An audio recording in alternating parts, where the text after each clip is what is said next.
Audio quality. Audio quality. Audio quality. Audio quality. Audio quality. Audio quality. Audio quality. Audio quality. Audio quality. Audio quality.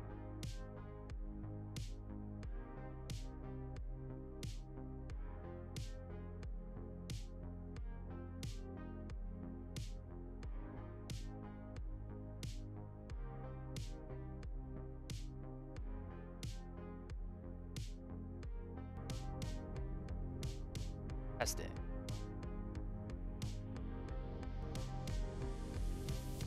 Testing. Okay, cool. Set up all the info.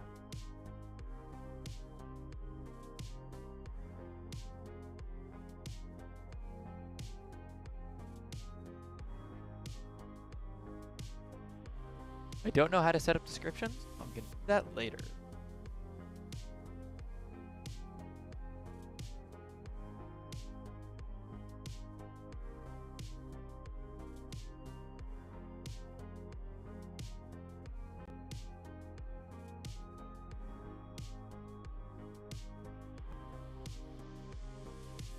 Alright.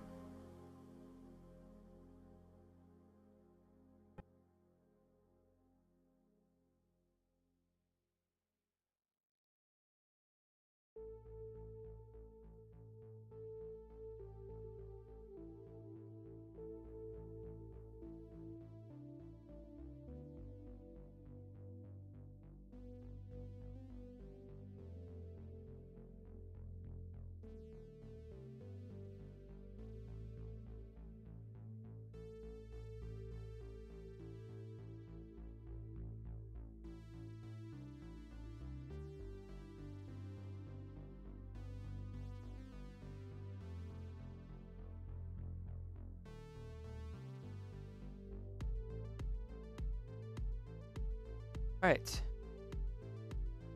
Set up. Started now. Hello. For anyone who does not know me, I'm Connor. We're playing some Flesh and Blood today. We're gonna be doing a review with a member of the Purple Fab Discord, going over some Fang gameplay, and then we're gonna be on to practicing a little bit of LL. It's a prep for Battle Hardened Houston, and then try and get some Fang practice in, preferably versus a Verdance. My plans line up correctly, but if not, regular practice to kind of get off some.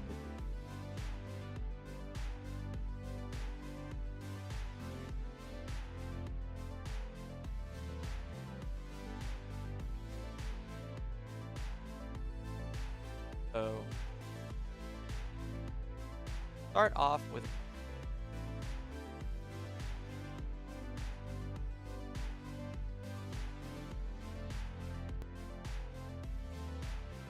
oh, it's cutting out. Yeah. Right now I gotta multitask. First person.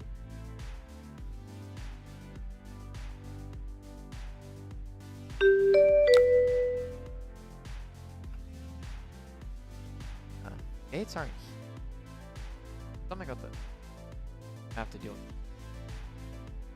Alright, this hand is looking like both. Pitch that to tone.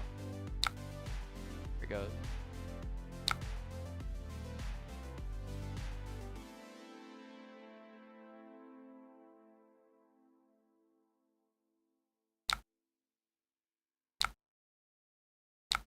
Why do you see that Malefic go?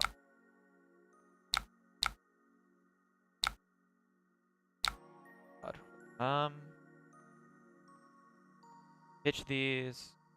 I want a flame ball even. I think low. Pitch this.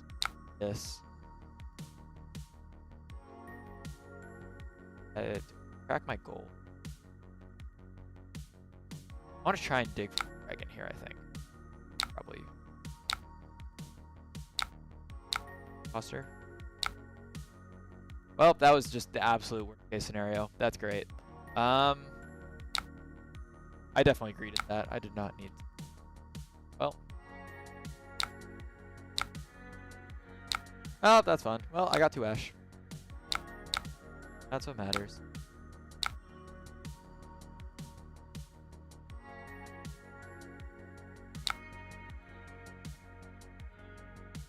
This is where I need to stop making game actions so I can figure out how to change my...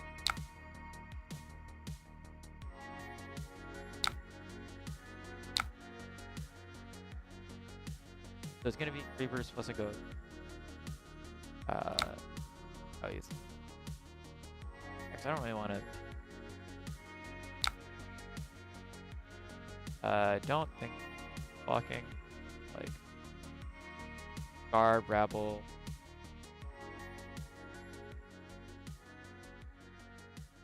Probably want to round actually. Probably like Rabble, pitch Scarf or Yen try. No, because these are 2 commanders. We'll pitch this, just have this. And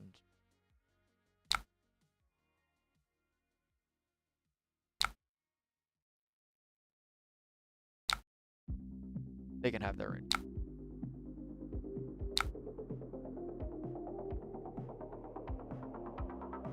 Alright. Oh, alright. Hey, never punished. Love that for me. Do I care about the chain link?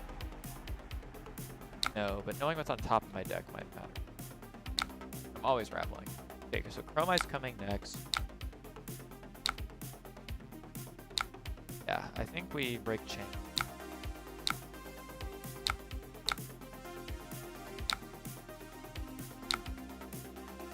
Scar for a Scar.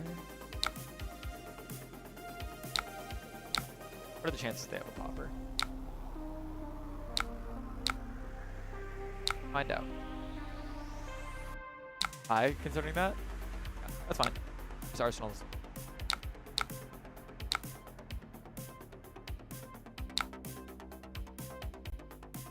Second Malefic. Not ideal.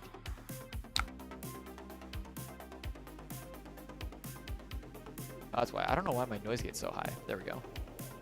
That should be better. I forgot it was in filters. I set up this OBS profile like a year and a half ago for playing Outer Wilds.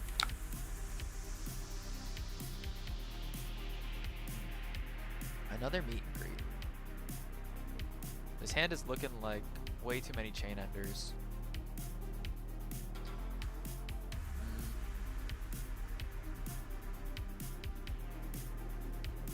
Block here. Play that.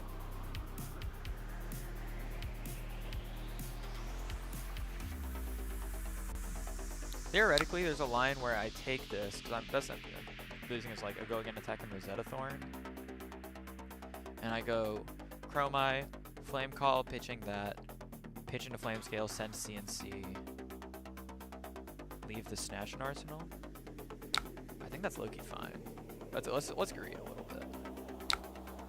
I'm not sitting on a bunch of dragons right now. So I probably should be preserving life. Okay, but that's what we want to see, because we want to threaten the Arsenal.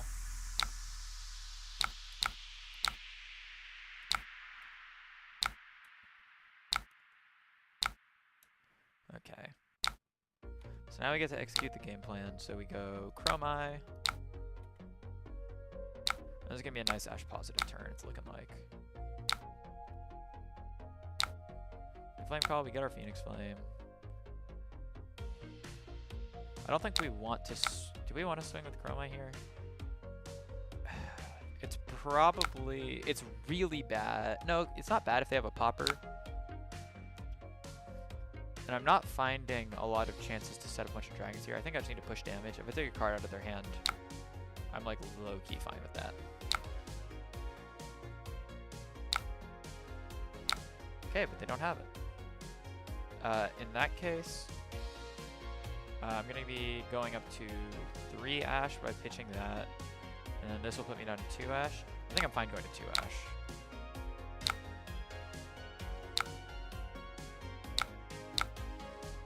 Then we'll go Ashwing here.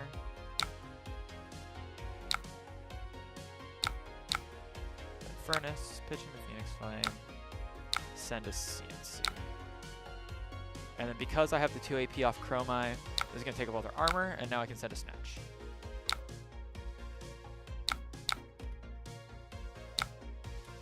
So they're either giving me the draw or I'm taking charge out of the hand. D-React? Oh, okay. Sure. I mean, that's not the best arsenal, because it's another Chain Ender, but pushed really good damage in a matchup that's a race and established Chromai, which ideally is going to eat some of the Rosetta Thorn.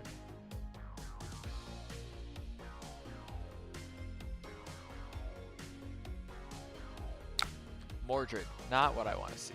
That's why they kept the hand. Not much I really do to play around that, I don't think. They're just going to go Omega stack here.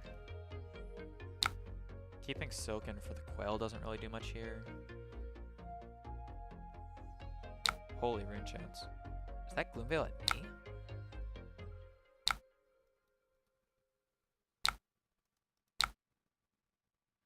Yeah, we're not ABing here.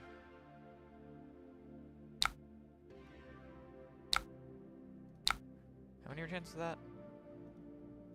6 rune chance coming at me next. That's presenting 7. I need to keep like the Oath of Loyalty exactly.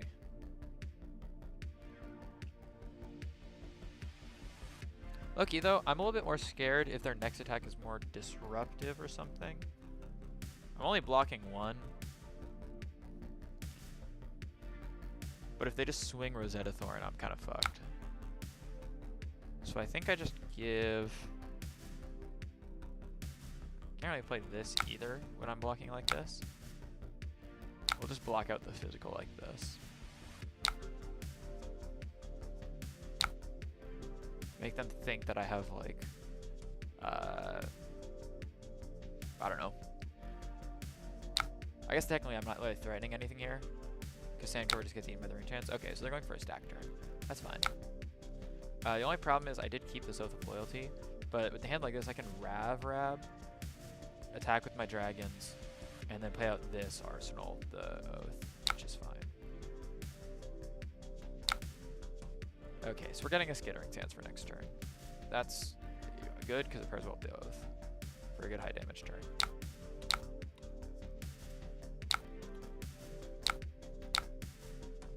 Alright, so with the Chromai attack.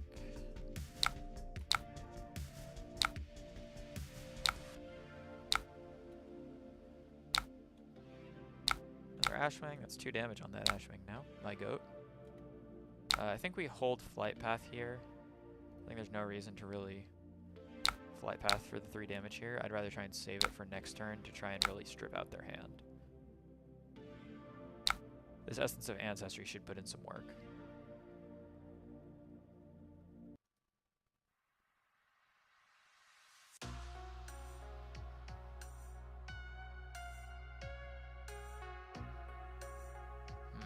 Rune Flash. Trying to absorb the Essence of Ancestry? Okay. So they're going to be left on 2 rune chance after this. This is 6 rune chance coming at me. I mean, low-key. Yeah, it's fine. I'm not ABing these. Skeleta.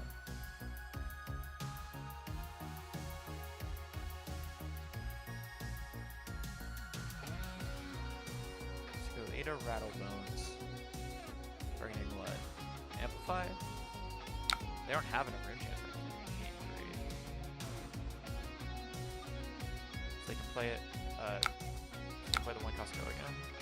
I guess they would have been on 3.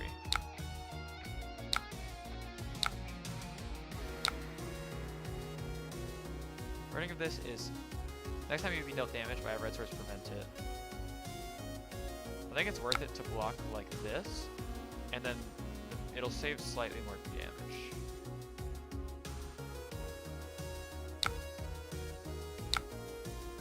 Or I guess technically, because we have the Oath, we want to block with this. try and preserve the Essence of Ancestry from the meet and greet, which has the on-hit.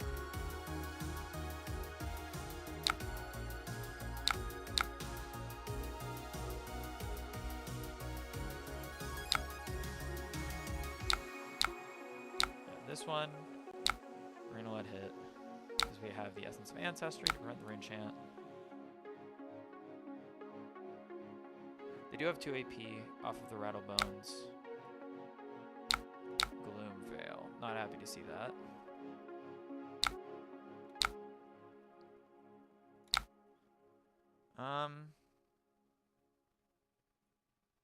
Do I want to block this? What on? They don't really present any on hits, then, right?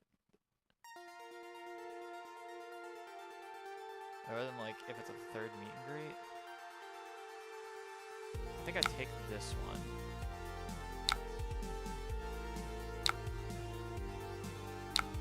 I just need to make sure I don't go into range where they can kill me with range chance. Okay, well, good thing I waited. I can deny a range chant here. Why is that unpreventable? Oh, yeah.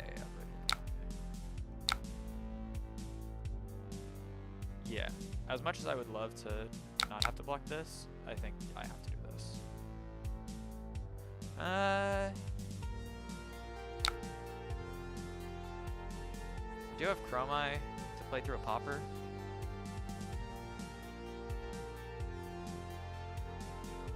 So any chance leaves me with another Ashwing? Yeah, I think we just do this.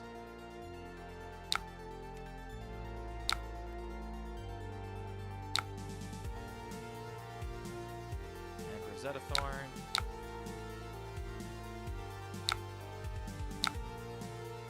I think I have to block this with the skill. Unfortunately, if I go to 1, I just die. This at least gives me chances at life. It's only we're gonna have to flight path 3 probably. This is gonna be 6, 10. This is gonna be 11 damage if I flight path. Not worth it, in the slightest. Whoa, no. The hell? What the fuck are they doing? Okay.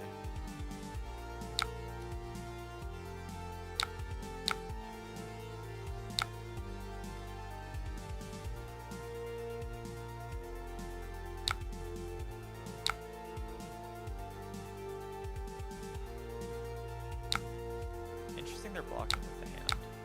This is kind of like a garbage hand for me.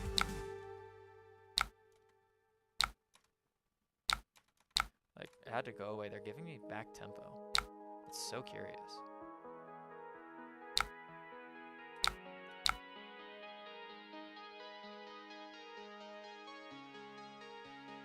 They didn't play a non-attack action.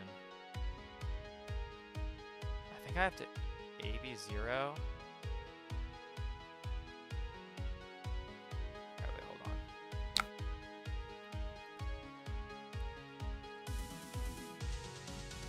3, 4, 7. 1 card, 2 cards. This takes 2 cards out of their hand. I don't think I can actually play this turn. So I think I need to prevent the Rune Chant here. And then we let this go through. We Fate for seeing this. We gotta look at the top. Ooh, we're Ash positive. I don't really want to see that, I don't think.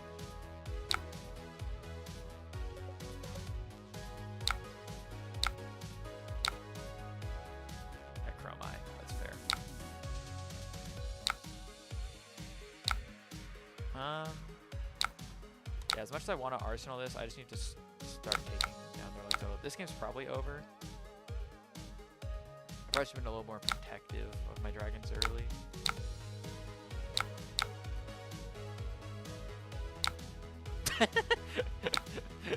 Yeah, that's fine. If they're popping the Ashwing, I think I'm very dead. Okay, they jump scare. I really thought for a second that they were just gonna end their turn IP1, and I was very happy. How do you feel about LL? I'm gonna be honest, I'm a visitor. I don't know enough about this format. Oh my god, they are passing. I just enjoy casting dragons. I never got to play with Dromai, so I'm very happy to get the chance now. Okay, wait, I have to think about the sequencing on this hand.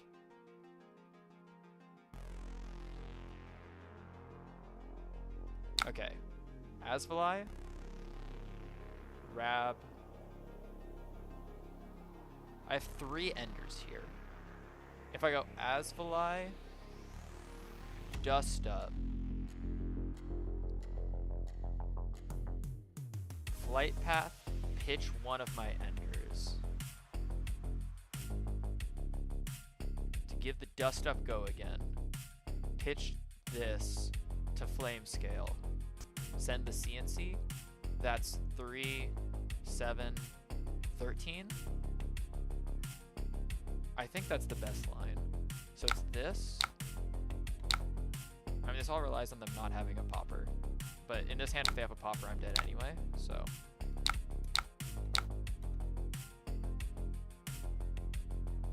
There's nothing I can do about that if they have a popper. Yes! Love to see it. My cat's meowing. Hi, baby. 1 second. Okay, now we play the Dust Up.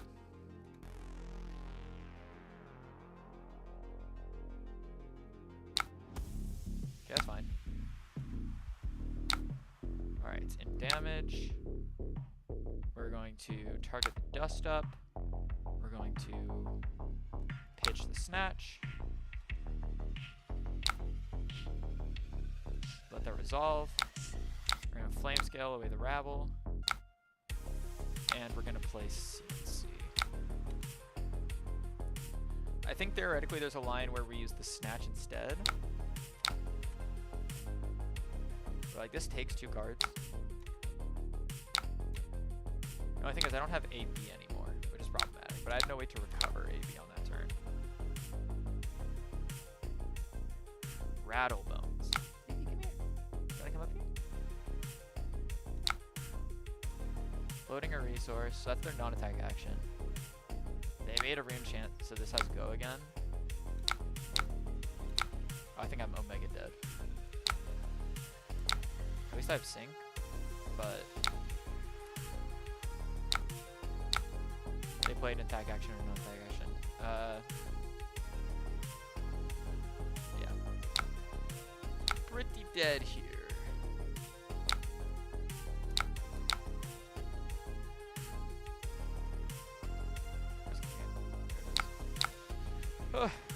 Unfortunate game. Happens.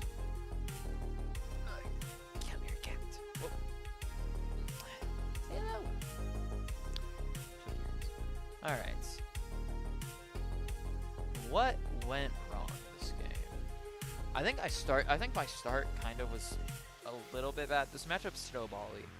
So you need to establish dragons early, and I just didn't hit any dragons. But it probably was still the incorrect decision to use that gold there.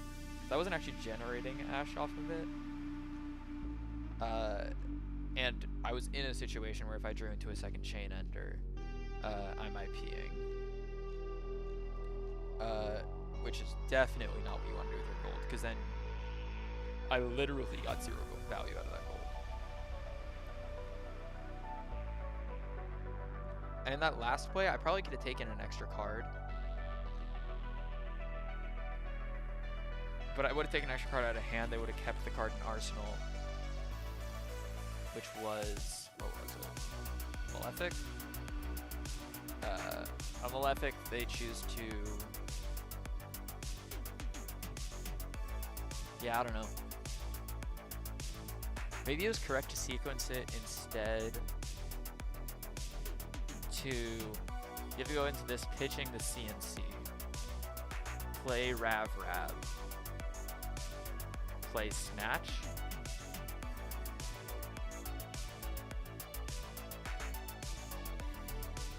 That probably was a better line. It makes the damage a little bit harder to block.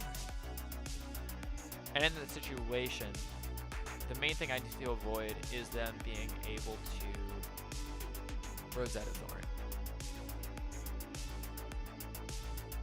And the only way they can Rosetta Thorn on that hand is by having a card to pitch in hand and a card to play from hand. Okay, yeah. So that was the correct play there. That would have won me the game. Okay, good game though. We're learning.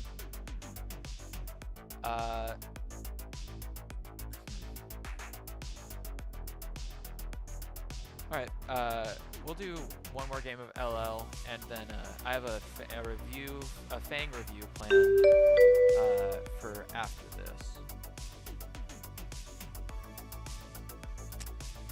Ugh. We'll see how that goes. Alright, they're going first. Break gesture. Excuse me. So my approach to the Briar matchup that I've stolen everything from Mara. The goal is to kill them. Yeah, I think this is just a race matchup. There's a reason Aurora and Briar put together. You know this Marowak person, Jaden? Don't tell me I'm matched against you.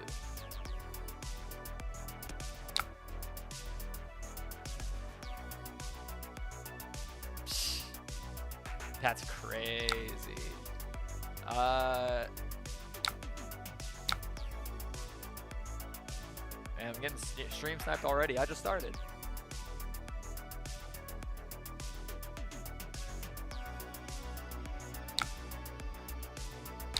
Ball lightning jump scare. All right. They got my ass. Okay.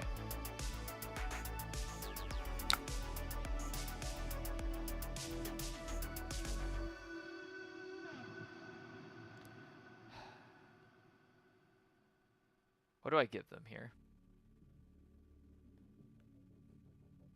I think I give them the dust up here. Try and preserve dragons.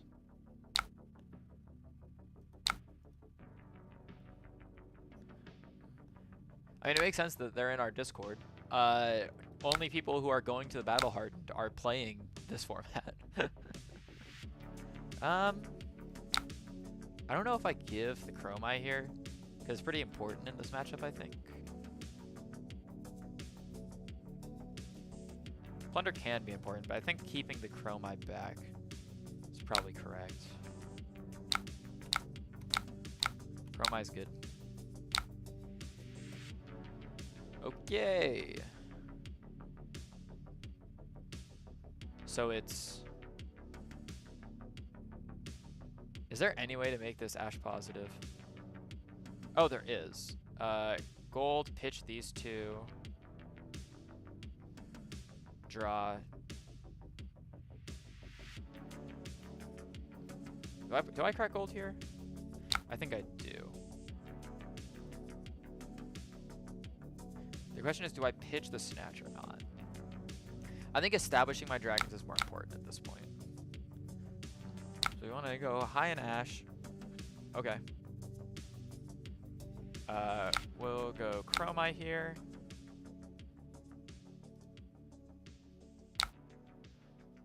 And then we'll go Yenderai. And it looks like if they're on ball lightning, they're on a more lightning focused build, so I should be free to just swing here.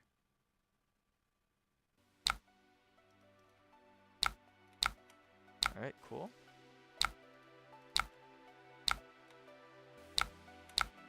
Love to see it.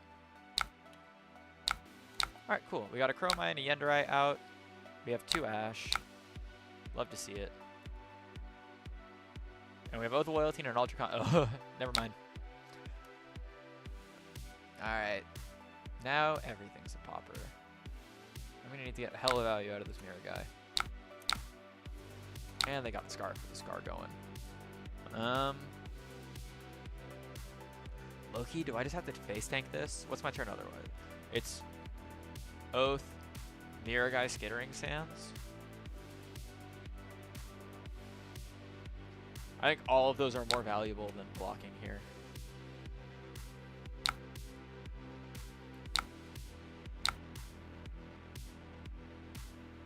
Plus it's vanilla damage. I'd rather see... Ah. Well, they dealt... They'll have dealt 1. So they're getting back Scar for a Scar? Or I guess probably E-Strike, right? E-Strike pick a last card?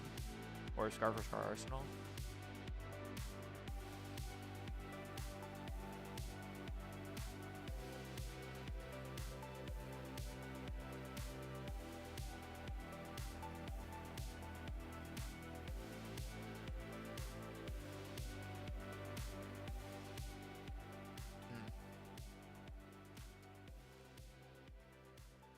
Swing Thorn. Not what I was expecting. After getting back Scar for a Scar. Oh, Nimbleism was the last card. Okay. So they're popping the Chromite here. This makes the Mirror Guy in my hand worse. But I think I still need to play it.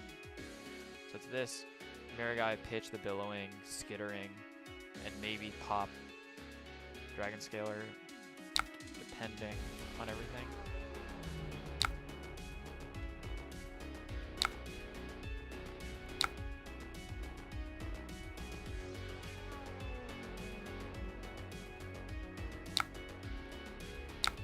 Okay. I know they have Scar for Scar, but like I can't not do damage really. Match like this. I'm fine going Ash negative this turn for it too. Swing the Yenderite here with the Mirror Guy.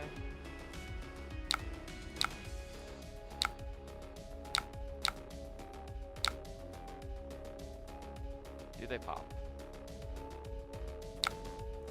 No pop.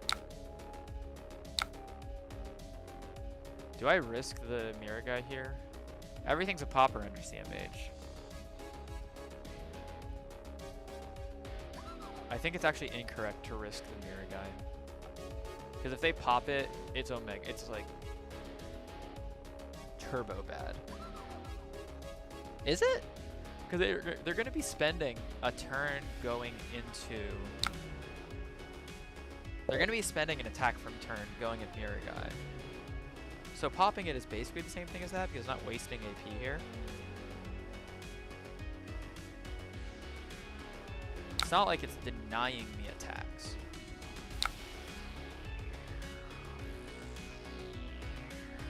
Because they're just going to swing at it anyway.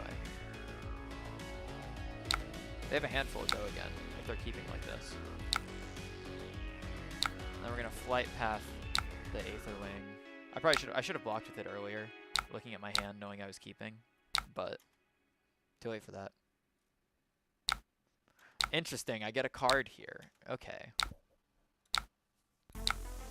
Very interesting. I wonder why they're full keeping the hand if they weren't willing to pop on that.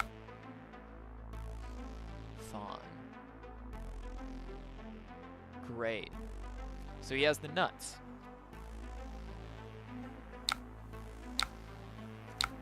Love to see that. So if this hits, they draw a card.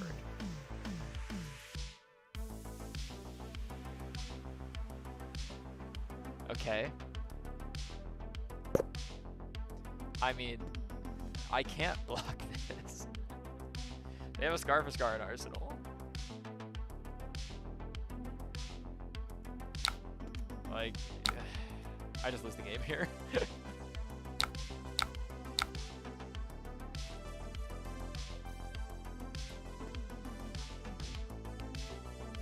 Actually, wait, hold on.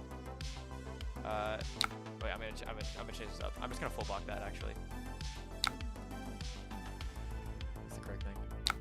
Because they revealed Anthem of Spring.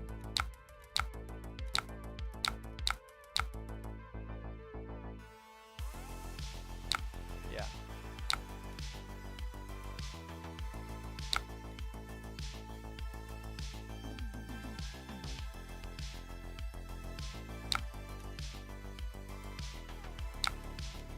So they can send the Scar for a Scar.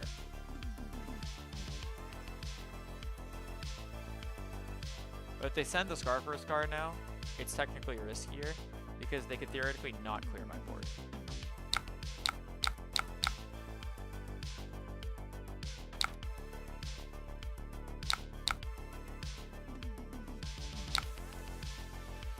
I know he has blue in hand. Okay, and that just gives +1. Bro!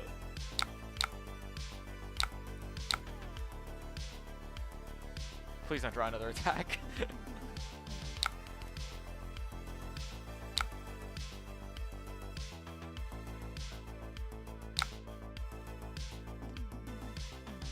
Why does this weapon only cost 1, man?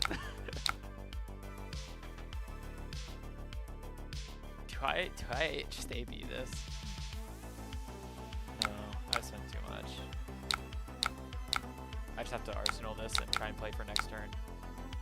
Yeah, we just swing the Ender Eye. There's no Phantasm, so just most damage.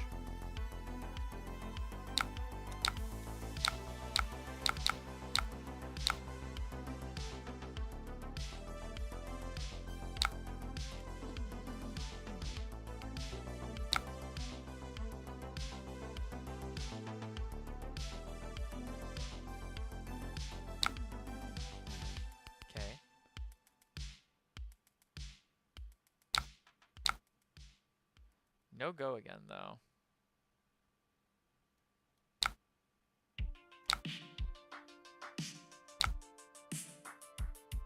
Alright, what am I keeping out of this hand? How are we playing this?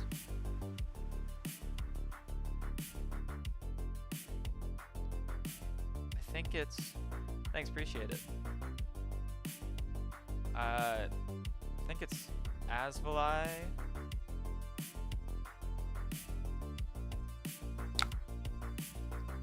I think it's Asvalai.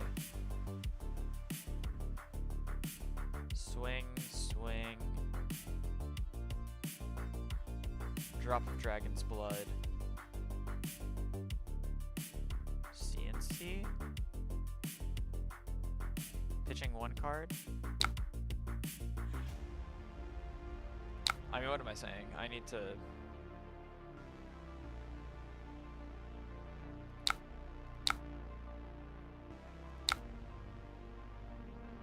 Yeah.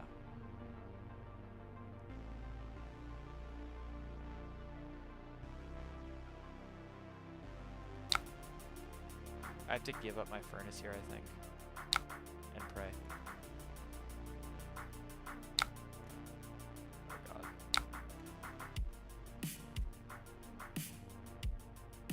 Snaps are not looking good here. And this Briar character is kind of good. And that'll take the dust up.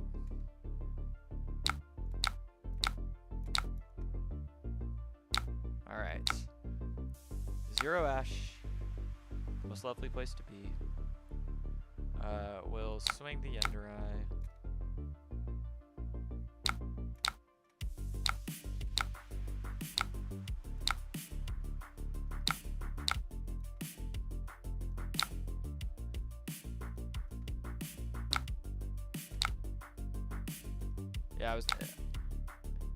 Yeah, apparently it's a local, and I'm not happy that I match into them and then they CMH fawn me. Okay, that's usable.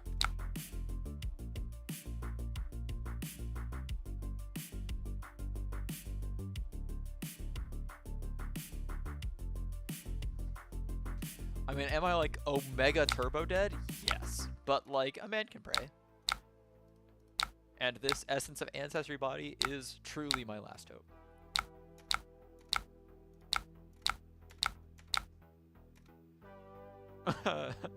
Gyloria, why do you show up now? Tome of Harvests. Man! I'm about to get CMH'd for my fucking lunch money. Oh, it's even worse. Pitch your whole hand. Be brave.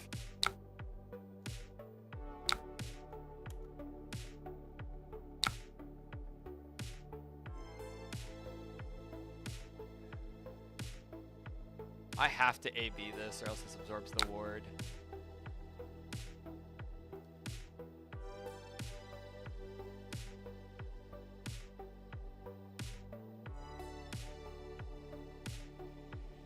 was the reveal? Skyward, Anthem, Snatch. So there's a Snatch in hand, effectively.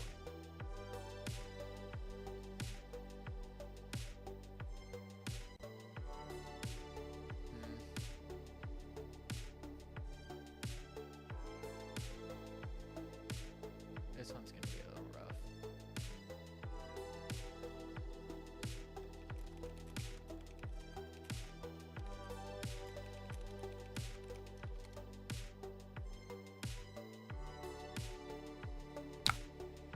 What the hell is this card?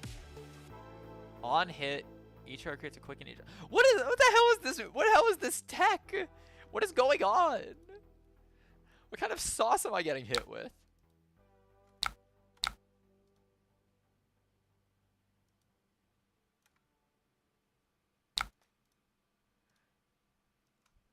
And it is on hit, so you're just gonna draw a card. Alright, probably give us both quicken, because I can't really use quicken. If it's a draw, then like theoretically I can come back.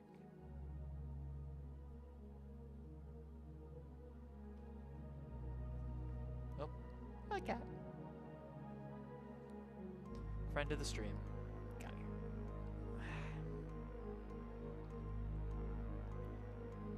Okay. So there's a quicken token, 4 cards in hand. Rosetta Thorn is being presented for 2 arcane. And I need to try and hold this Essence of Ancestry.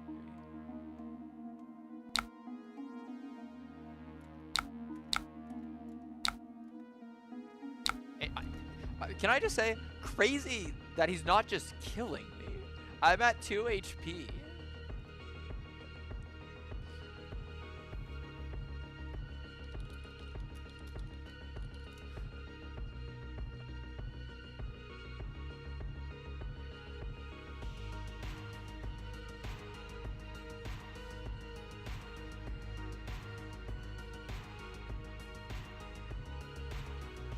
Lack of go again attacks? Where? You're clearing my board!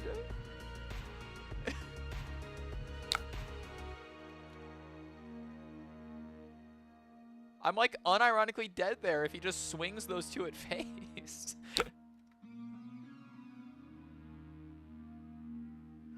Because the first one, I have to block with 1. Oh no, I'm so dead. What?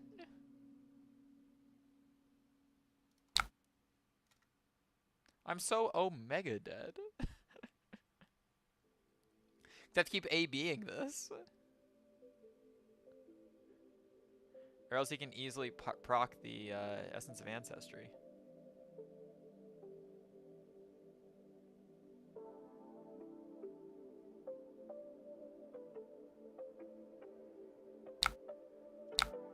Like, this is some BM.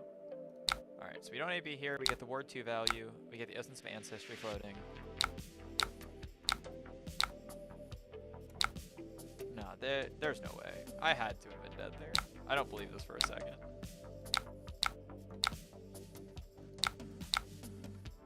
Show me the popper. No popper.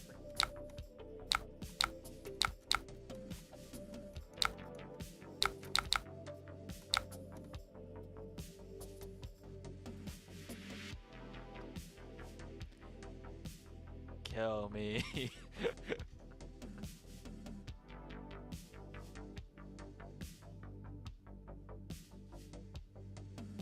Please put me out of my misery. Bro, I'm at 2. I gotta block these.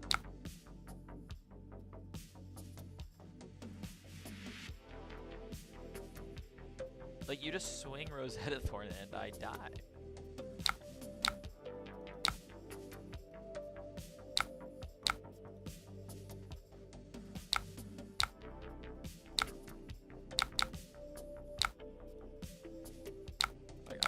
I was Omega dead last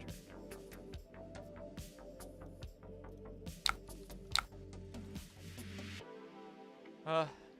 Could not prevail. See, it turns out CMH Fawn is pretty good. Who'da thunk?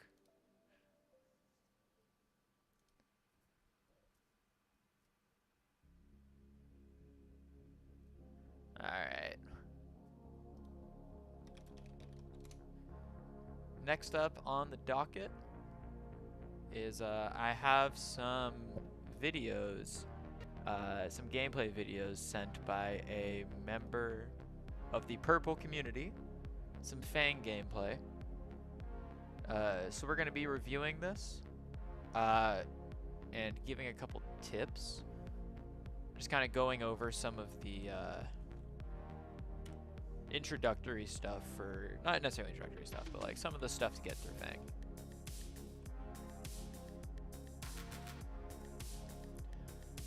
Okay, I'm gonna put this on. Oh, sorry, whoa, this new YouTube player is weird.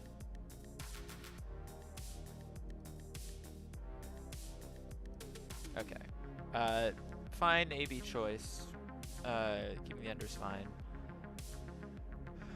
Alright, this hand is looking pretty miserable. I think what I'm aiming for here is... God, what am I aiming for here?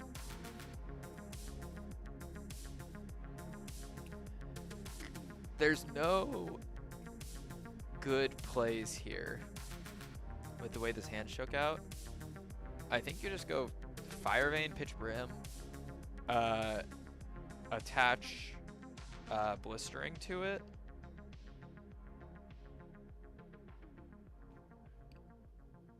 And honestly, I think you just pitch for the Drakai into Grains and Arsenal the Affirm here.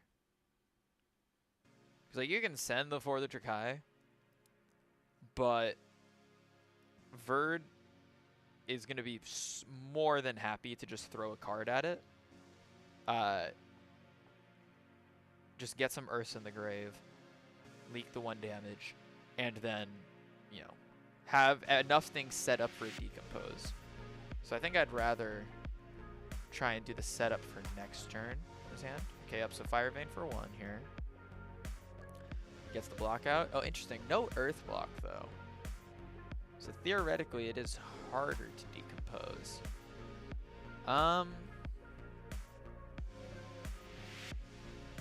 think I still... Yeah. Because this indicates they want to block. I'd rather have them IP1 here. I think the Grains is better value than like the 1 damage I'd leak here. Yeah, so see here, swinging the second dagger is fine because it gets you a fealty. But now you're kind of setting yourself up to where next turn is kind of messed up. Like if we look at it numerically, right? This is 4 cards for 8 damage plus a fealty. The other way would be 3 cards for 4 damage of vigor. 3 cards for 4 damage of vigor, and an Arsenal to Firm. I think it's close. Resolving the Affirm is probably valid here. I don't know. I'm just hesitant to let Verd get Earth cards in the grave. I think it's definitely more justifiable once you see that they haven't thrown away an Earth card, because they can't actually decompose here. Yeah, I think this play is justifiable. They send the light up the leaves. Yeah, I'm not a huge fan of Slap Happy in this matchup, but if you're playing it, that is the time to use it. Yeah, this is just going to be Sworn, Fire Vein. Am I missing something? Did he swing that for... Where was the pitch? Am I tripping? Did I miss something?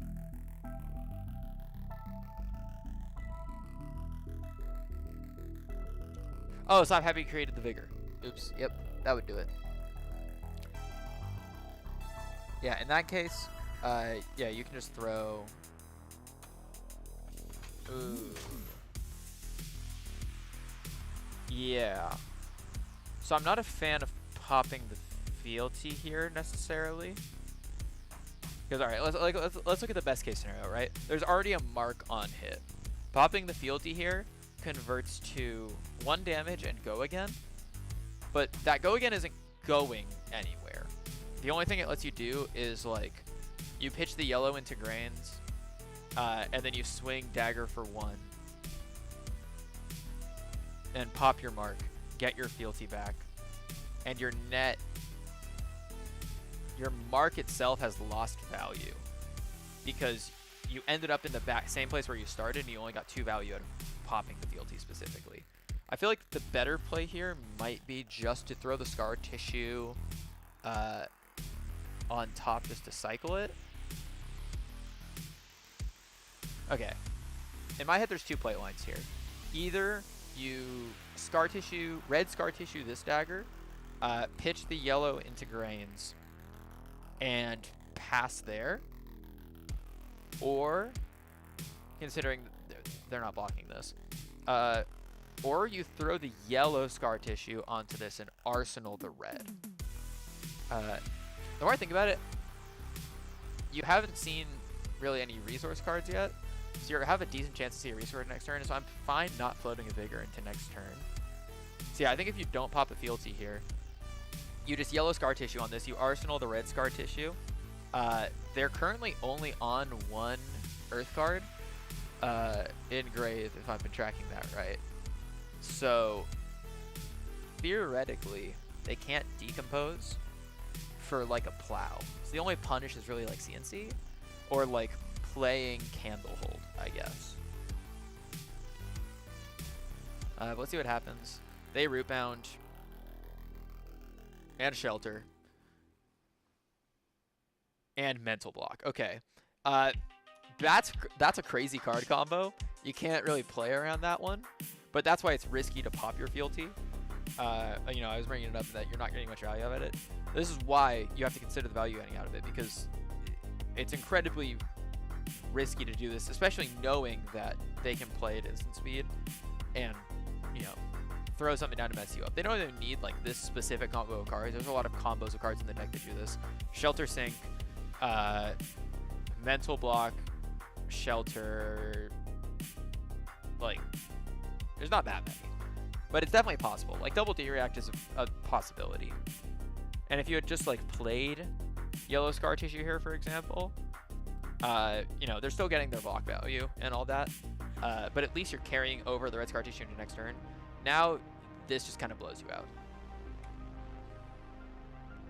So one of the things I try to keep in mind, especially with how important it is for Fang to keep his fealty up, is to think about your loss conditions, right? Like, even if they're like a low percentage chance of happening, you want to be constantly thinking about, how do I lose this game? Right? So if you like throw yellow scar tissue onto the dagger, planning to arsenal the red, it's like, what can your opponent do that blows you out, right?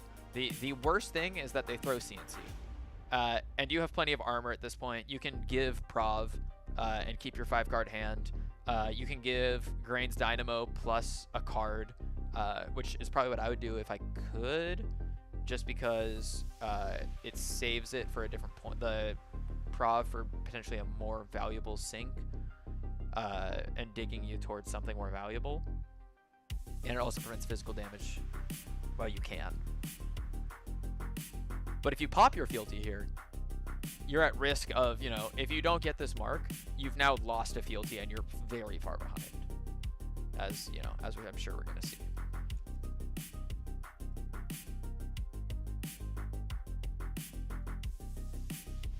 Okay, so yellow scar tissue on top to get the mark. And so we end the turn. So let's look at this end turn, right?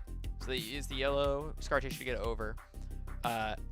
From that amount of cards in hand, we pushed 3 damage and a mark at the cost of fealty. Which, the alternative here, obviously we don't know the cards in their hand, but the play that I was proposing before we knew what the Verdance was going to do would have left with... Wait, was there a Draconic in that hand? Wow, I'm tired. Maybe I shouldn't be reviewing games right now. You know, actually ignore everything I said. I low-key forgot there's not a Draconic in this hand. In that case, that play is probably correct. The only other thing I'd consider is maybe popping a fealty on Sworn Vengeance there. But I think you're kind of priced into playing a react on this turn. So actually, no, I think that's fine. The fact there's no Draconic in that hand kind of forces you into this situation. Then we see a blue Autumn's Touch. That's crazy. Ooh.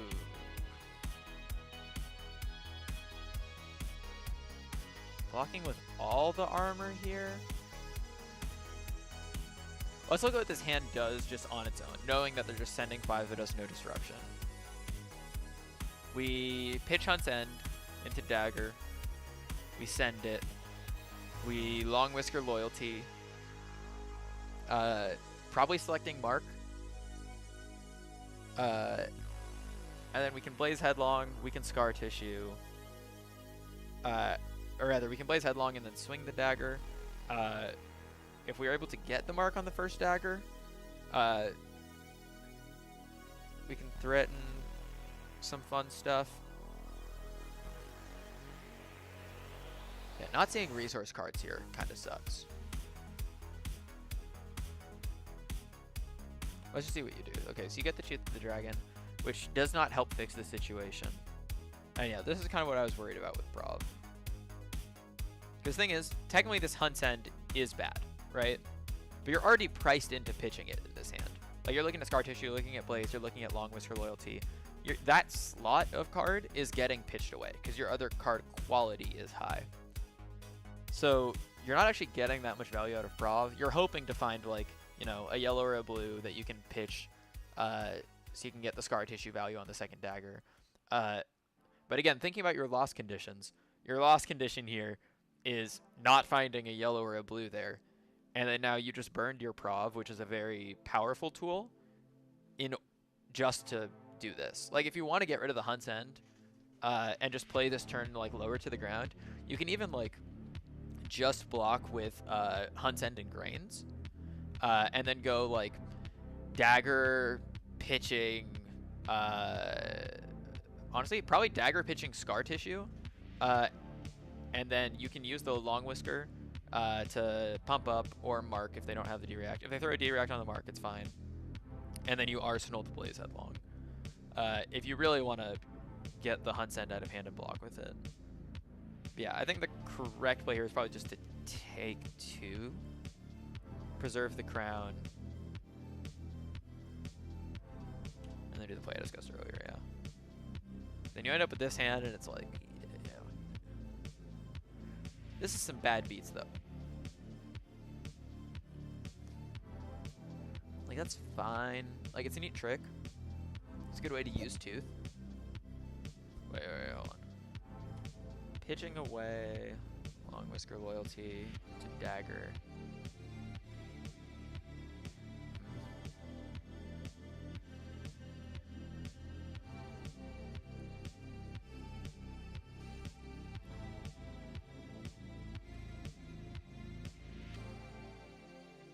Prov, you Scar Tissue, you get your Mark, they D-React.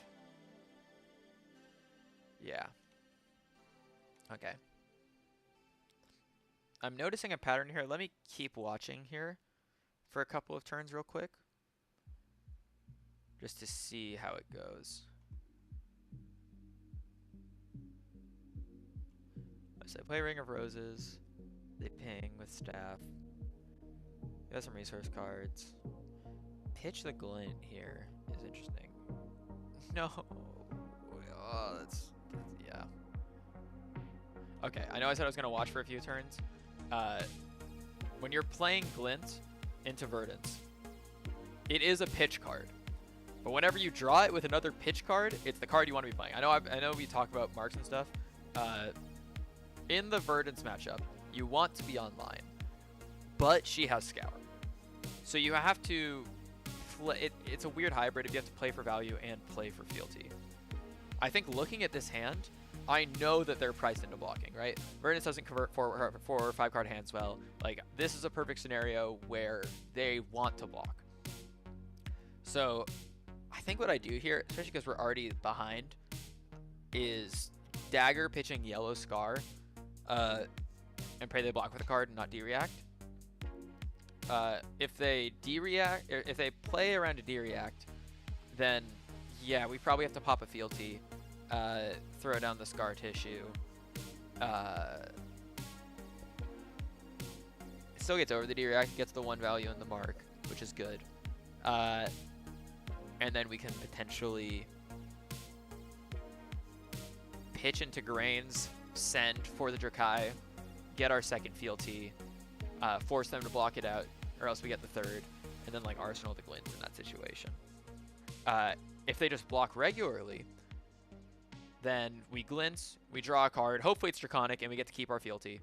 If it's not Draconic, then we do a similar play to before. But we just have a different card in hand, potentially one that's better to Arsenal. If we draw an extra resource card, hopefully it's playable, which is the reason why we play the playable ones. And if it's overcarded, we can Arsenal it, which is why the card is good. But yeah, Glint is just really good for getting around these type of blocks. Like for example, in this situation, like we're going to see their blocks declared here, right? They do this. If you have Glint in hand here, instead of Scar Tissue, you Glint, you draw the card, and then you just move on to your next Dagger swing. Like, you don't even have to pitch into Grains or like stack your Scar Tissue and stuff. You can just play on the next chain. Instead, you're forced to spend another fealty to play a Scar Tissue that just gets D-reacted, and you know, you get your Scar Tissue across here, but you did your whole turn cycle, and it's like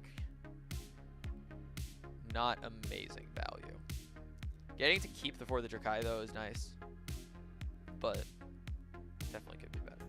Yeah, and get hit with this. Imperial Seal doesn't have go again, right? It's a Chain Ender. Low key on this hand. I don't know if you keep the Imperial Seal. I think you pitched away. A whole lot of red line hands. I'm gonna pull up this guy's list real quick. This seems like bad luck too. Like, obviously you don't want to just immediately chalk everything up to luck.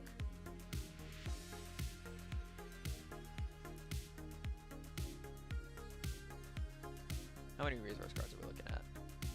3, 6, 9, 12? It's a reasonable number. Although I don't think this is an up-to-date list, because I'm not seeing yellows or yellow Scar Tissue in here. But yeah, like low-key, the game's not lost right now, but you're in such a losing position here.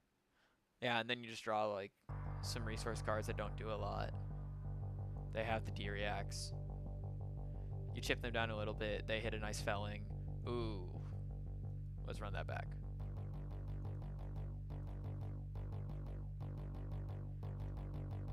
What's the hand that we see on this felling? Okay, so status is we're online. We have an Imperial Seal. We have Boots. And we have Slice and Dice. Okay, he's about to go in.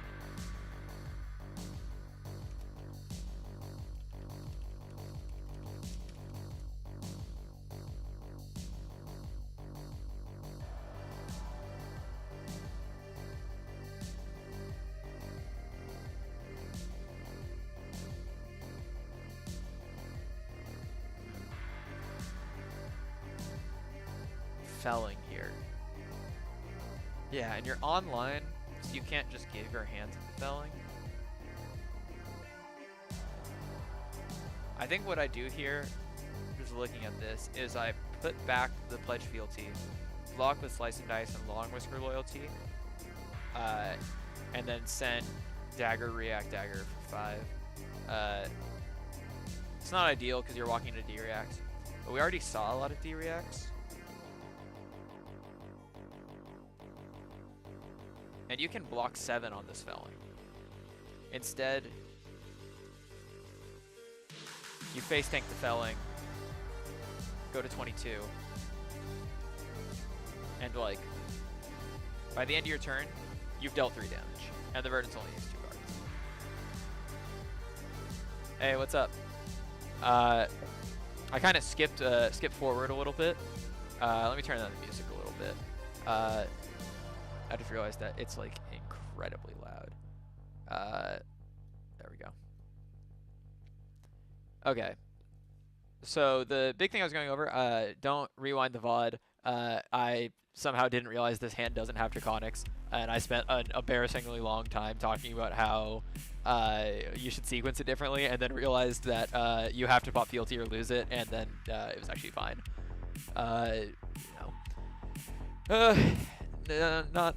Not my best moment. The big thing I noticed from the start of your game, not necessarily reviewing play-by-play, yeah, it was a moment. You know, we're doing it live. The thing I'm noticing as I was going through a lot of these turns is, first off, you seem very focused on swinging both daggers. Which obviously you want to swing both daggers, right? You want to get value out of your go again and stuff like that. Like for example here, it's like you Blistering Blade over on this first turn. You Blistering Blade over the with the CNC, pitch down the 4th Drakai, get your value out of the Affirm, etc. Right? The problem with Verdance, right, is she's a very defensive deck. So we have to work with defensive overlap. If you keep sending like dagger for 4, dagger for 4, she's so happy, like even if she's leaking a damage, right? Like in most matchups you're fine going like, all right, I leaked the damage here, I leaked the damage here, I took some cards. You're very happy. Verdant's like, the whole goal of the deck is to give you cards out of her hand and then send back like a 2-card combo. Like either 2 cards of Arcane or send back Felling, send back Cloud, send back CNC, whatever.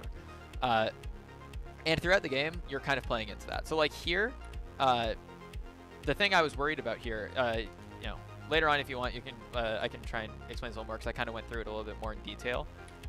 If this CNC is any Earth card, this turn cycle it goes horrendously bad. Because if they block with an Earth card here, right, with the pathway that you've kind of committed to here, they're threatening a Decompose already, and you've dealt basically no damage. So one of the things you kind of want to focus on in the early game is preventing Verdance from getting Earth cards into the graveyard efficiently. If she's able to like throw an Earth 3-block at your 4-power dagger, she is so fine to leak 1 damage to get an Earth card engrave.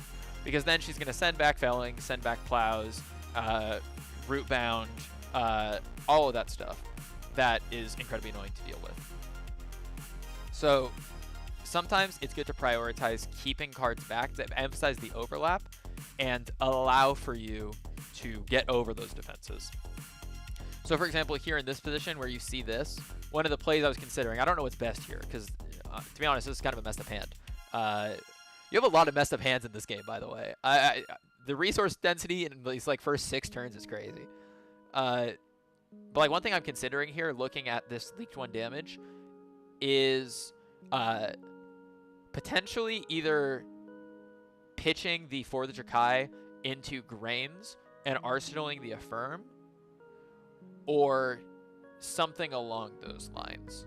I don't think it's necessarily wrong to do this, especially once you see that they're blocking with the CNC because they're not going to get Decompose targets in here. And, you know, you're getting more than the 1 value of damage because you get your fealty here. But then you draw this hand, and you're like, well, my fealty doesn't do anything now because I'm going to lose it anyway. So it's just kind of a rough situation. You have to pop your fealty here. You know, you leak a tiny bit of damage to get a mark, but it's not great. Here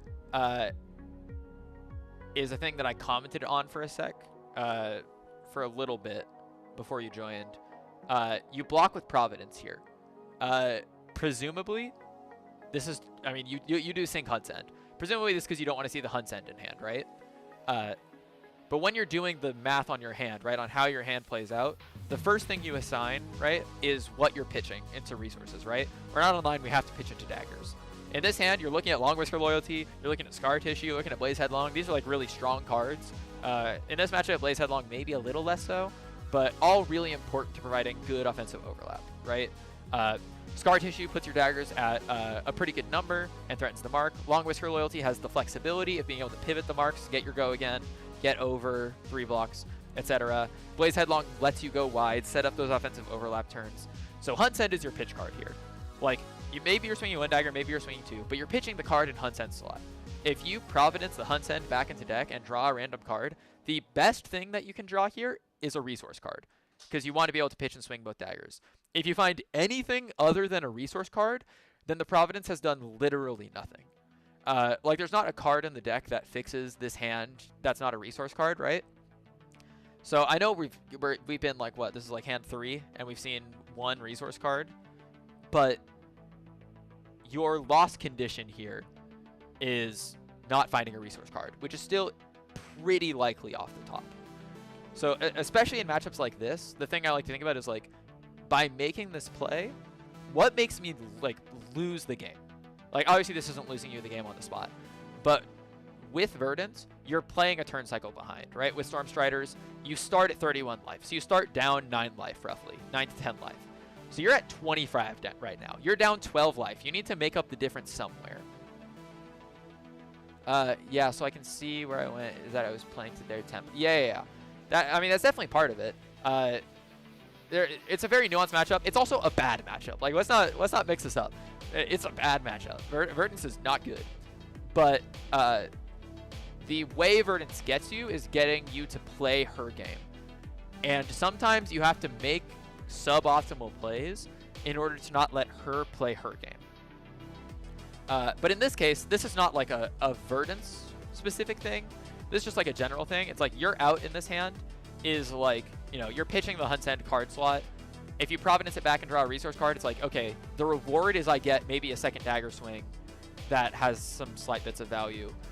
The punishment is you draw any other card and you pitch it anyway and you wasted your Providence that could be used to actually fix a hand later by like filtering back resource cards or filtering back a pledge when you don't need it, or looking for a pledge when you've gotten scoured and you need to find your third fealty.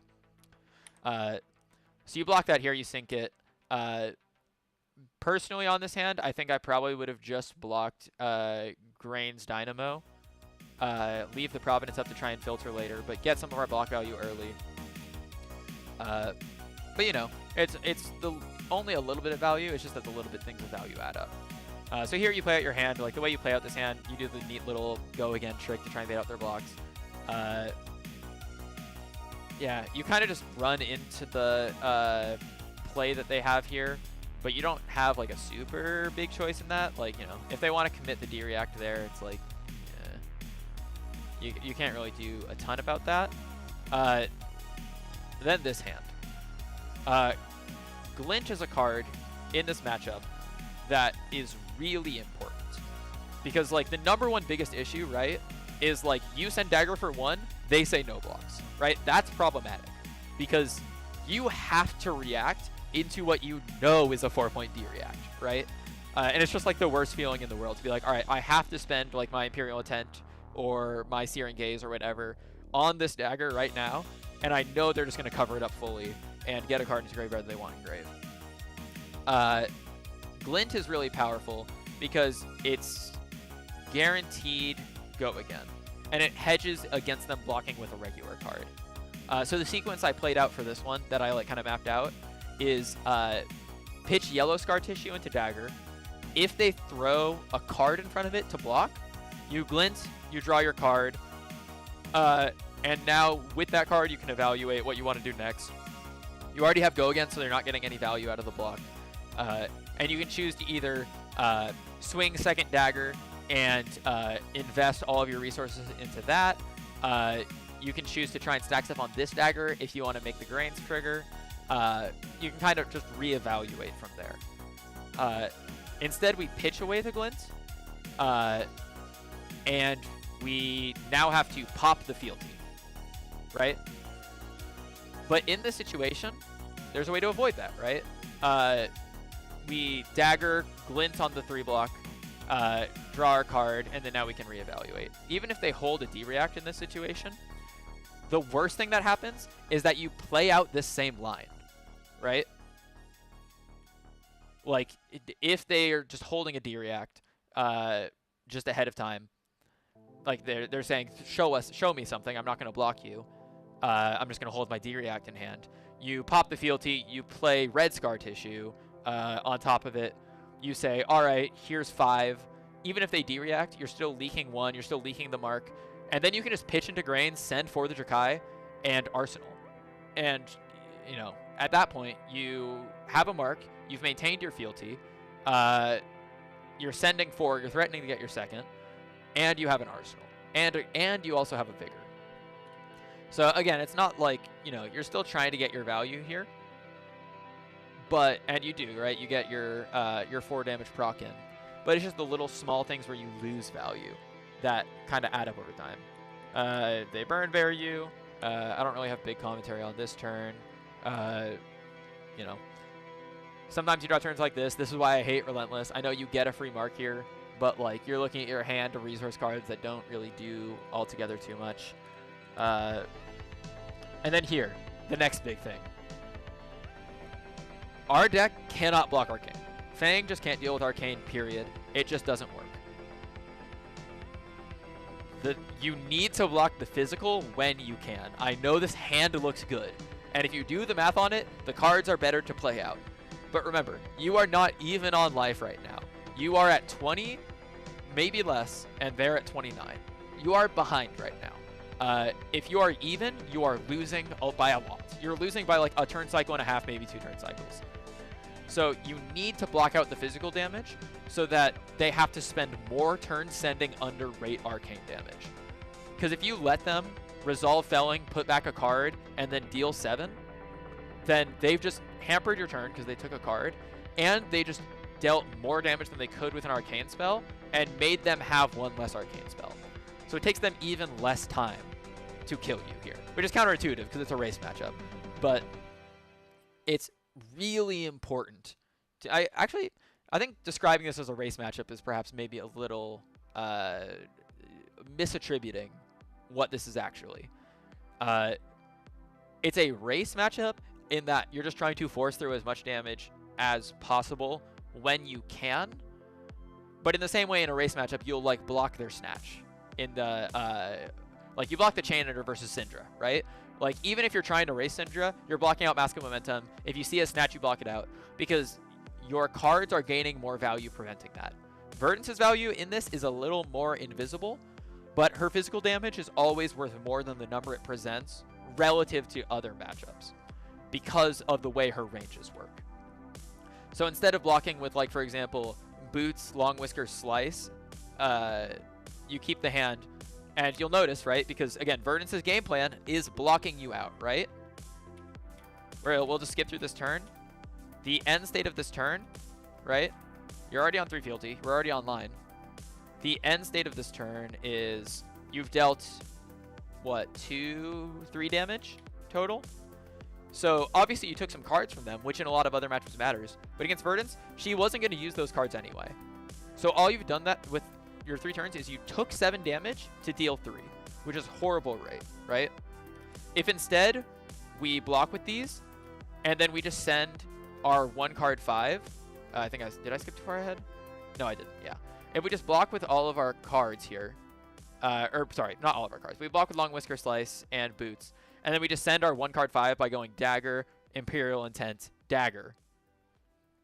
Like, even if they de-react the Imperial Intent, and then like you get sneak 1 damage through, you've dealt 1 damage back and forth, and you're forcing them to play out their hand. Maybe they IP, maybe they do something more inefficient with those cards, but the important thing is they didn't get the value they want out of them.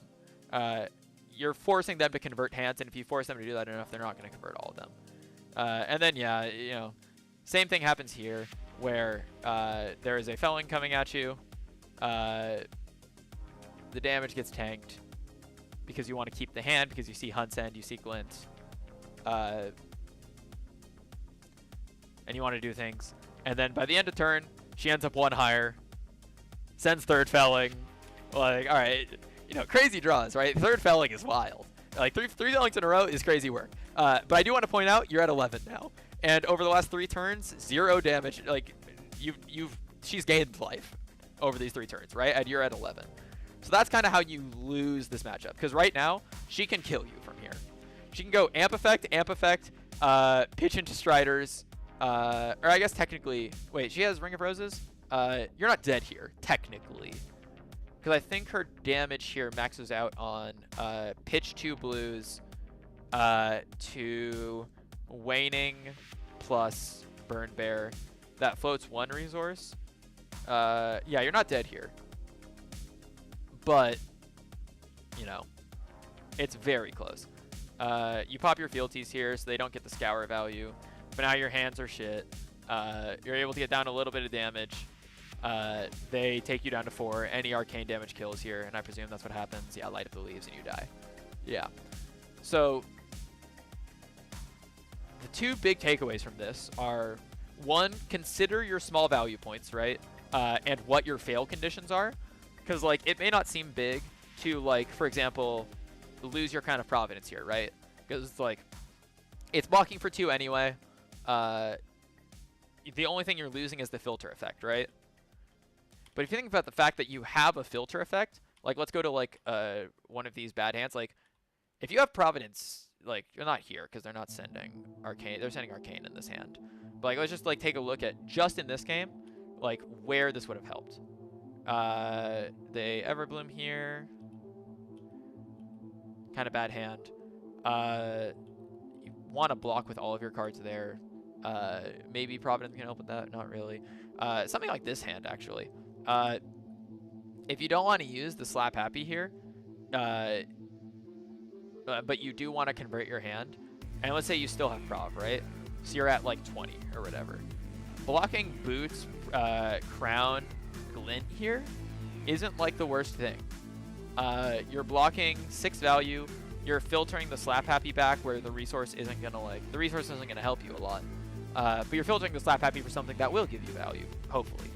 You've already seen the other Slap Happy, so it's probably going to be something that presents damage. And at least you're only taking 2 from the felling, and you're still presenting a good hand on damage. Or like, you know, where is the Pledge Fealty? Oh, it's off this. Okay, so that was just your draw off Glint. Okay, yeah. Or like here. Here's actually a really good example. On this 3rd felling, you have a handful of attack reactions, which are underrated. I don't know if you read the little article write-up thing on Fang react math, but the first react is worth the most amount. The second one only gets +1 over its stated value, and the third one is basically useless. Sending a react for +2 is really bad. You never want to be doing that. If you have Prov here, like if you choose to save it till this point, you throw it under the crown, you block with a card from hand, and then you filter back a react to try and get into like a Chain Ender, or like a front pump, or something like that. Or maybe even like a defensive resource. The value can kind of snowball like that. And in the same way, if you like on the earlier turns, if you save a little bit of value, maybe that gives you a little bit more leeway in this end game. Instead of going down to like 4 here, 7, maybe you go up to 9. And then now they put you on 4 instead of 2. It lets you maybe take a few more pings, try and play out an extra turn. Which by this point, you know, there's been enough value loss. But it's those small things that add up in that way.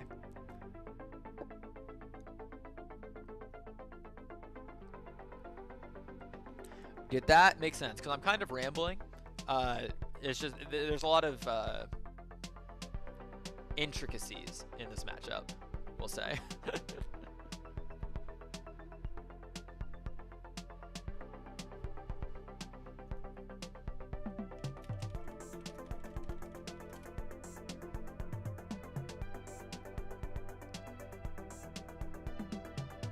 Okay, cool, perfect.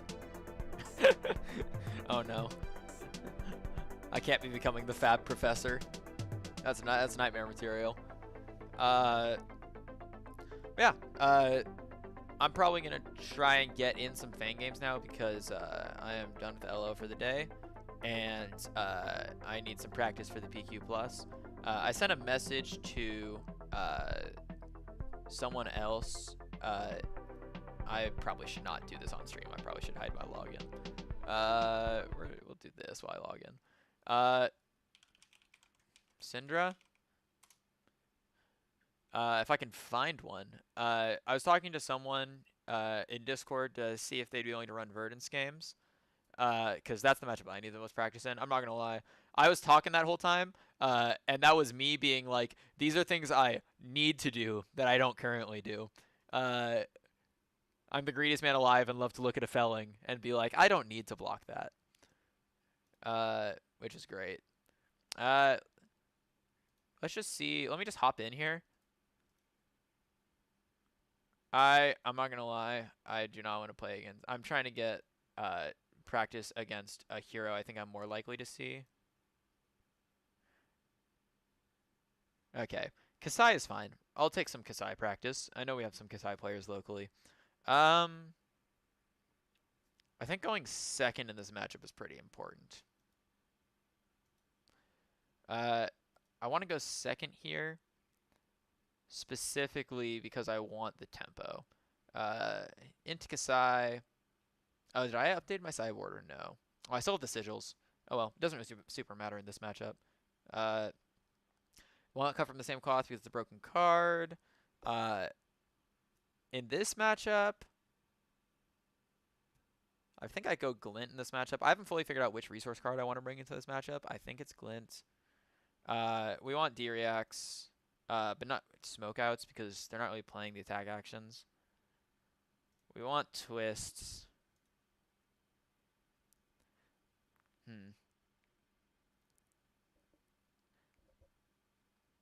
I kind of like both of these here. I think, honestly, I don't bring the red twist here because this is another front pump, and getting front pump clogged hands in this matchup is really bad. So I think I'd rather present this. Oh yeah, I forgot to switch it over. Oops. There we go.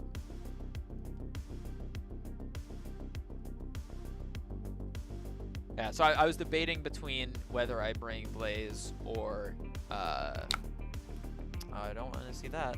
I was debating on if I bring Blaze Headlong or Red Twist, but I'm on cut from the same cloth in this matchup, so I don't think it's super worth it. We'll go this. See what they react over. Iron Song.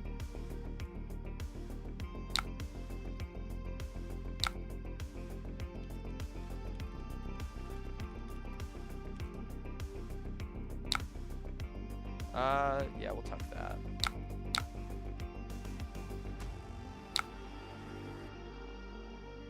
Yeah, the important thing in this matchup is, like, we want to deny... Gold is more important than copper in this matchup because we can deny a Blood on her hand's turn. Okay, how do we sequence this? This, swing this off that, play Affirm. Is there a punish to this? There's not a super big punish to this. It gets the Blaze out of the way so they can't get a profitable Kabuto. It doesn't float a resource in through. But we haven't seen a resource card in two hands. And I play 15. Okay. I'm fine with that line. We'll go Red Sworn, send Blaze.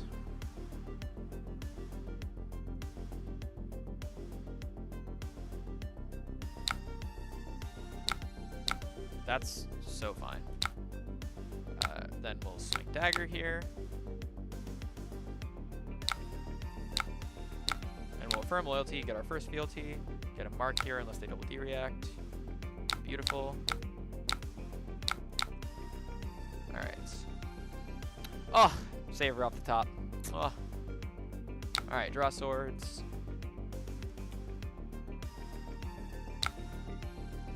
Trot along. Slice and dice. Loki, I think I take all of this. There's no like on hit being presented. And all of my cards just represent way more damage than they're capable of dealing with. I'd rather save my armor for the gold generators. We're also out of resources here, so they have to pitch their last card. Am I tripping? What did they pitch for that? Oh, no, it's free. I'm dumb. Okay, but yeah, I'm fine to take 11 here to play out this hand. In the swing? Okay, that's fine.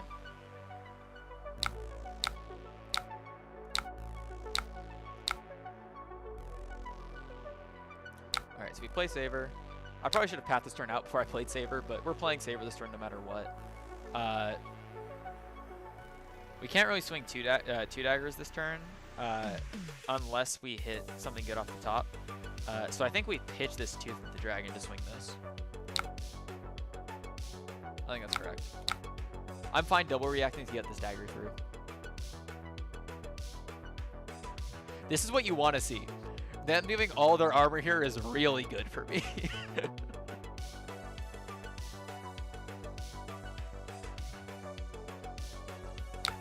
Because I can stack 10. Can I do anything with that? Let me think for a second here. This bumps to 8. This bumps to... I'm getting an arsenal too.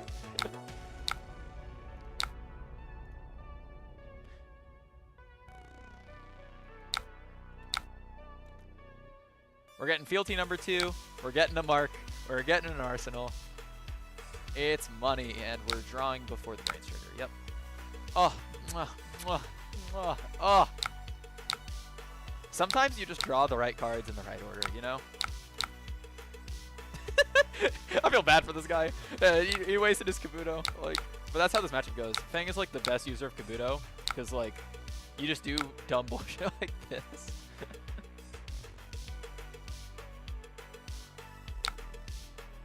All right, trot along. Saber.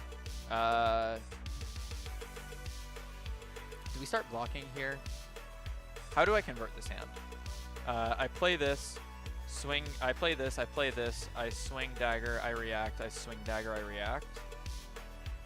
That's going to be much stronger than anything you can do here. I just present, on this, I'm just presenting so much more value than they can actually do here. Okay, so they get the one undeniable gold. So that's a complicated question. Versus Kasai, you really want to save it for their blood on their hands turn, but it's situational. Like in this situation, they have no copper, and this game is accelerating very fast. So we probably don't need to save it for that. So it's really just they present a high value turn. Like if I see them keep this whole hand, I know that they're probably going to have a very strong turn. All right, but I get a little peek here. So they have Glint, they have Draw Swords, they have Provoke, they have Draw Swords. So this hand for them is probably Draw Swords, pitching the Provoke, swing the Sabers, and pray. But like this is a pretty weak turn from them, so I expect them to block pretty heavily here. But generally you want to wait for like a super strong turn from them. Like they're presenting a bunch of cards in hand on their dagger, and you want to try and make them IP. That's usually what you're looking for. Like the fact that they're keeping this hand is honestly kind of insane, especially considering I have Kabuto here. Okay.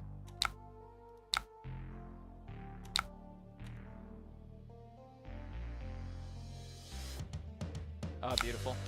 All right, I think, all right, no hate to this person. I don't think they're super experienced with how Fang plays, because that's not how you block this deck. It's actually like actively bad to block that way.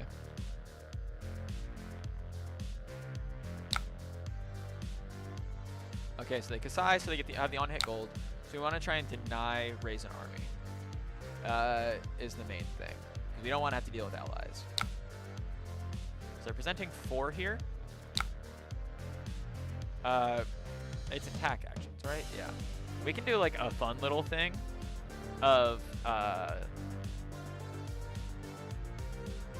all their reacts are +3.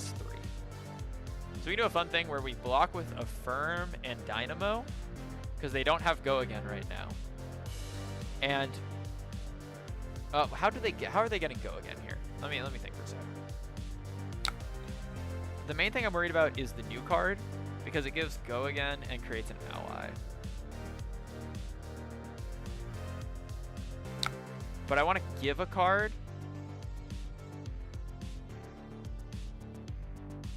I think I give armor here is the optimal play.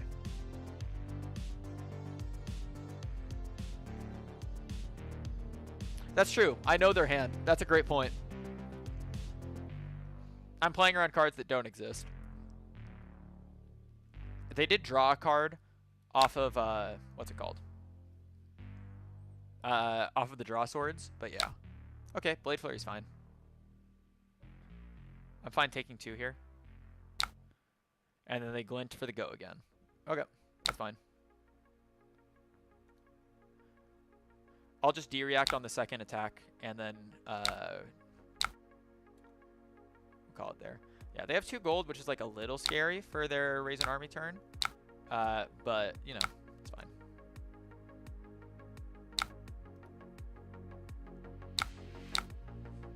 I have 2 reacts already. I think I put back the Affirm. Okay. Response in Arsenal? Okay, that's fine.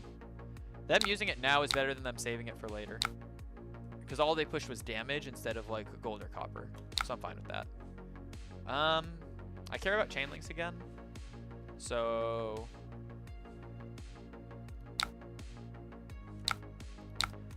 play both our front pumps, send dagger for 6. Let's see what we get. If they block 6 on this, we just send Tooth.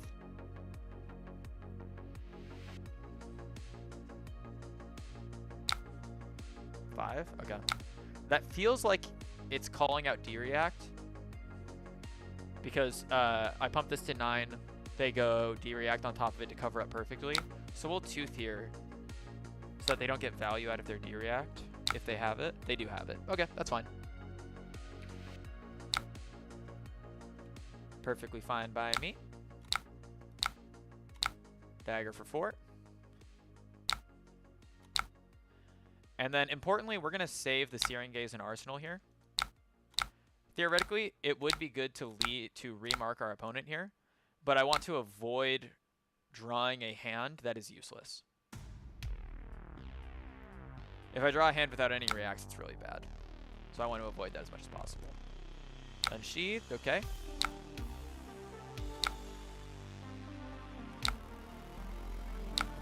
So they have go again here.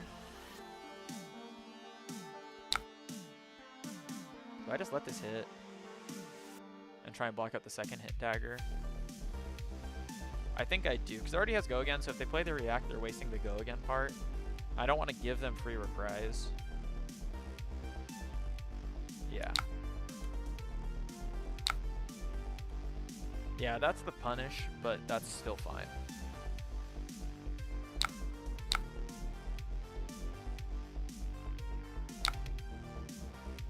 Okay, now their whole hand's face up. Bracers, dagger for 5, and we can block this out pretty easily now. Let me do some value math real quick. Saver. The way this works out, I think it's actually better to block with these 2 here. These are offering only +2 on my daggers. So preventing damage is going to offer more in the long run, I think. Only thing is, I'm not presenting anything actually strong with the Saver here. So potentially what I need to do is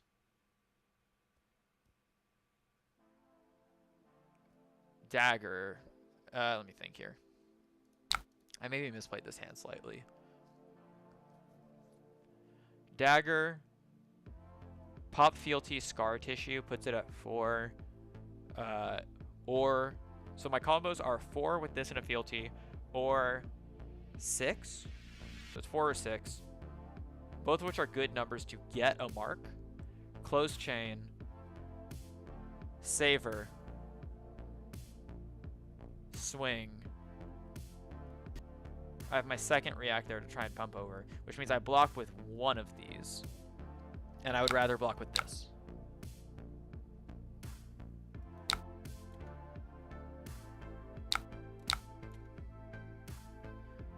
Like they can get their second bigger if they want. I don't care.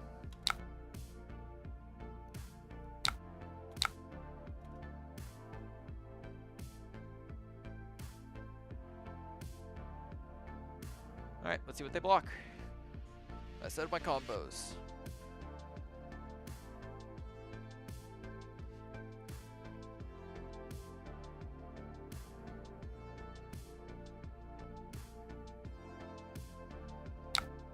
Alright, they're blocking 4, which means we are going...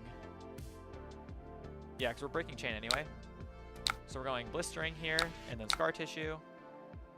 See if they have the D-react. They don't. Okay. We get our mark. We're going to close the chain. We're going to go saver, and we're going to swing dagger for 5. They have realistically no armor left.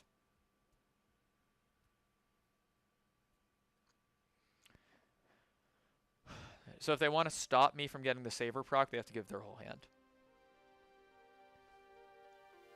And if they want to give their whole hand, I just keep the Searing in Arsenal, and my 1 Saber Bloodshed stole 3 cards, which I am more than happy to do. Cool. We Searing here, remark them, deal 8, put them on 4, get our draw, a Searing for the Arsenal. Don't hate it. Not what I want to see here. So now life totals are low enough to where I'm just blocking with Kabuto here no matter what, just because it'll deny damage. Gold. So next attack gets +3. Next time on hit in copper. Sharpen senses. Sabers.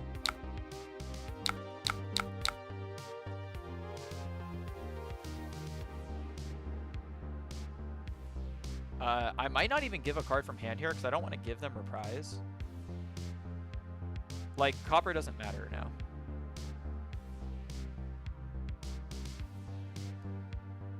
Can I convert this hand? Yes. The extra dagger swing off this lets me convert. Even though I have the pledge. The yellow scar tissue isn't optimal, but it serves the role well enough, and giving them reprise here is how I lose the game. This denies them... If I give them reprise here, theoretically they can stack reprises on this Saber Swing. With this, I deny them any value off of their hand, ideally.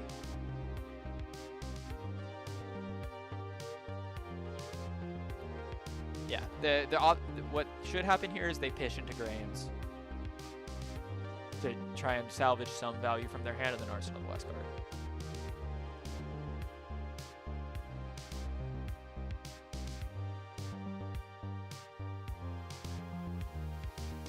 Are they considering IPing or something?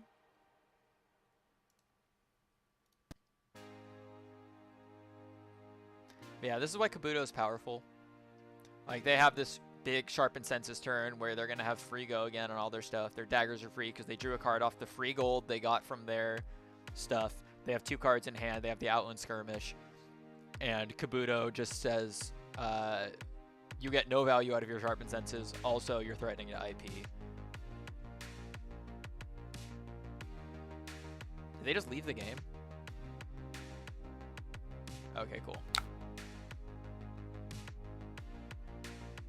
Yeah, so they pitch into that. Alright, and now we're at a point where we can threaten their life totals very heavily. So we're going to go cut from the same cloth. They have Blade Runner, Precision Press, Blade Flurry, Blood Follows Blade. Okay, so 3 block, 3 block, 3 block. So they have 4 3 blocks. Okay. That helps with sequencing because I don't need to play around D-reacts really. We'll lead Fire Vein.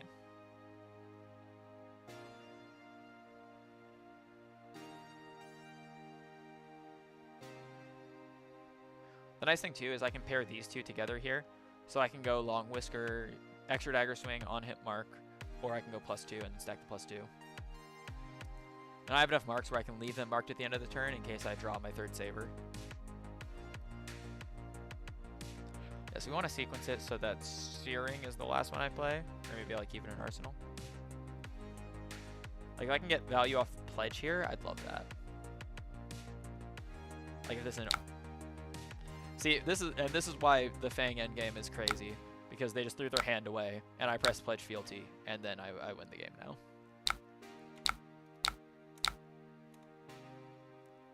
They didn't throw their hand away. You kind of have to do that because I can just stack reacts and kill them. But, you know, it's not where you want to be.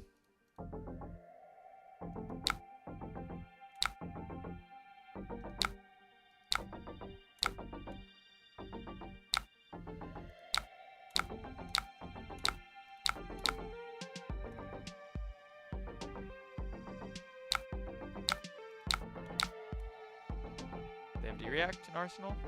I shouldn't have played that out just in case they had a D-React in Arsenal, but yep. Good game.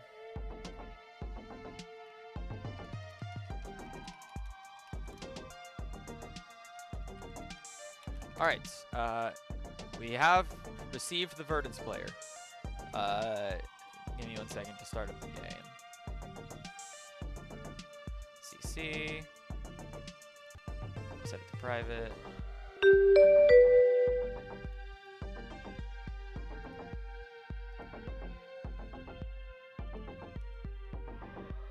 All right.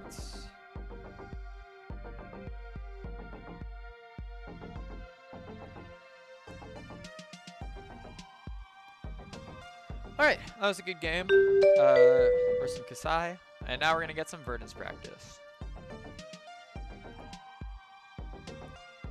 All right, they're going first. All right, in this matchup, we're bringing Glints, as we stated earlier, Tooths to get around their blocks, Twists to present power and get around their blocks, Blaze Headlongs to present power and go wider, and Cut from the same cloth because it lets me inform my decision making about the blocks for the turn, and kind of sequence around D-Reacts. I'm trying out not bringing sigils because I feel like with the game plan I understand, it doesn't super help.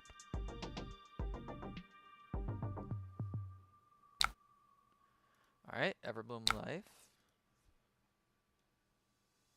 Waning. I'm also an AB0 believer in this matchup. All right, so it's looking like this hand is going to be Red Twist, Yellow Sworn, Swing Dagger pitching Overcrowded. If they super overblock, I don't have to play the intent, and I can just arsenal it.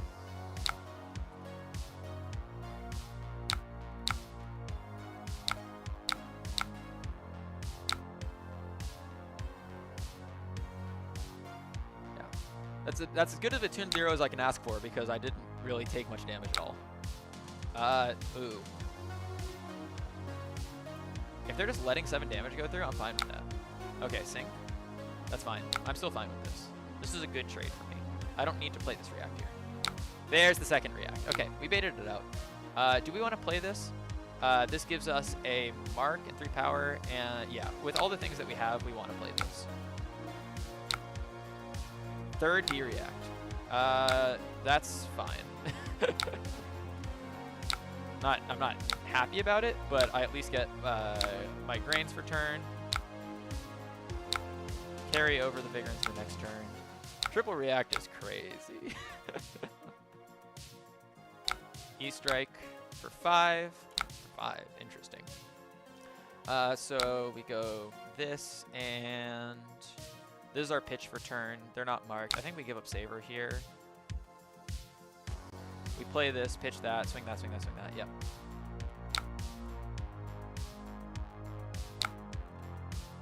The value of front pumps in this matchup is you can front load your damage and hold your react.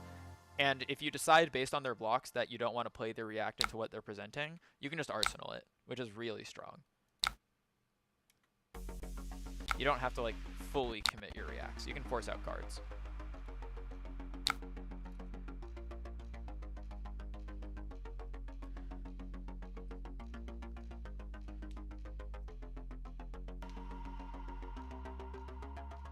So like here, it's not, there's 2 play lines depending on how they block. I can play Scar Tissue here and arsenal the Blistering Blade, or I can play Blistering Blade, pitch Scar Tissue into Grains plus Vein.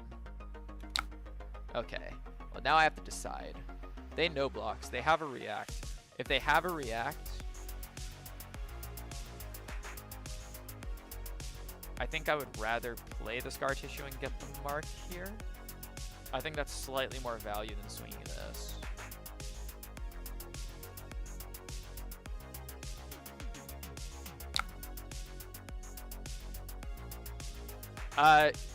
I expect them to block me out, so I don't really want to keep Saver in this matchup, unless they're already marked.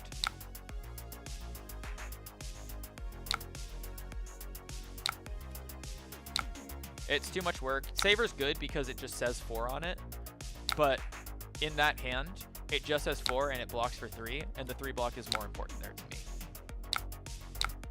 Alright, so I don't carry a Vigor through the next turn, but I do have a React, which is nice. Which is going to make this felling a little bit better to deal with. We'll bottom the...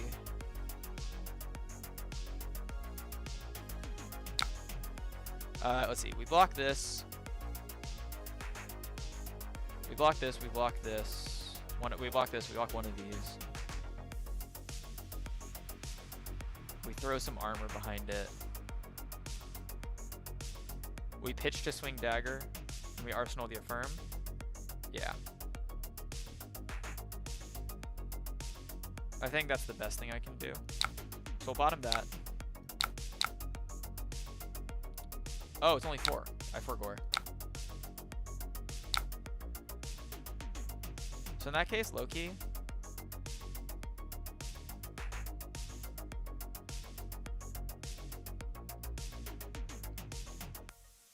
Maybe could have played this differently. I think I just blocked 3 here. Pitch that to swing that. Yeah. I'm fine leaking the 1 here in order to have a slightly more efficient next turn. I really want to keep the affirm loyalty because it's representing good fealty. This isn't ideal because they're just going to de-react this. Yep. But that's fine. I need to get the cards out here. And now we're telling them they have to convert these 4 cards. They have fruits, which isn't ideal, and then they're going E-Strike. Okay. E-Strike for 7. Okay. Thought process here is I want to play this, swing this, tooth, swing that, affirm. So this is where I'm going to use my armor to help cover this up. Technically, you want to save your armor for CNC, but I want to get value out of my armor while I can. This is maybe the wrong move, but it is the move I'm going to make, because I do want to keep this hand and I want to present physical. Or at least that's the thesis I'm going to this matchup with. I might have to be more flexible with that game plan, but that's the game plan I kind of want to present here at least. We're going to play the Saver, the Sworn, and then we'll swing the Firebane here. Normally I would want to keep this glint in order to play around it, but the rest of my hand is so gassed that it sets up the affirm loyalty really well, so I don't really need it.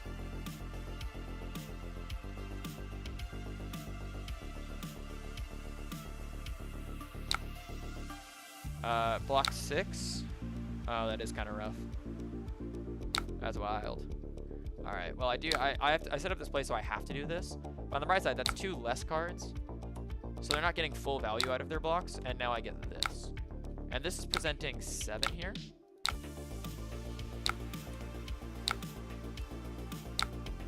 Okay, and I get the full thing. We get our grains because they want to be able to play their game plan. So now we're slowly eking out little incremental advantages. We have 2 fealty. We have a vigor. Okay, scour. That's fine.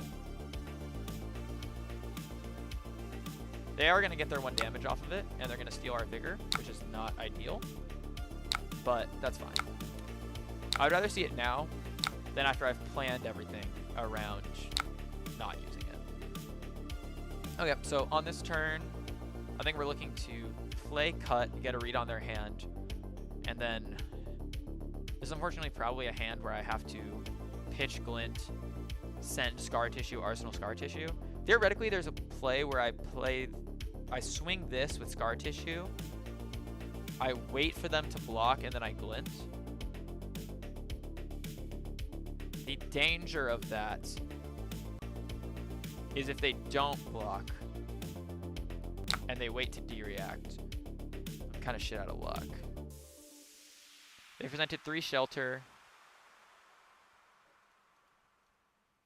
and 1 carapace. So of the 12 they're on, we've seen 4 in the top 20.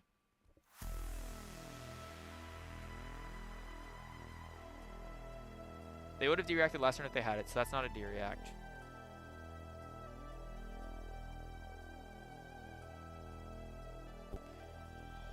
Let's try the risky play. I probably shouldn't be making this play, but I want to see if it works.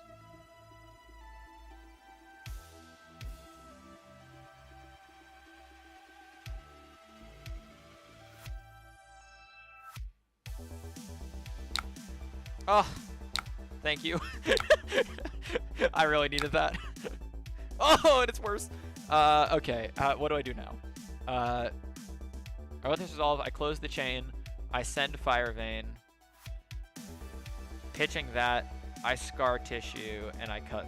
Yeah, okay, all right. This is fine. This is fine. I feel like they may still have a dereact. But we're about to find out.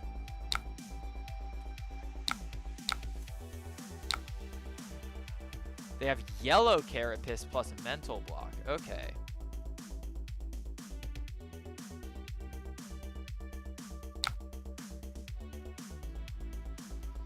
Yeah, so I think what I do is I do this.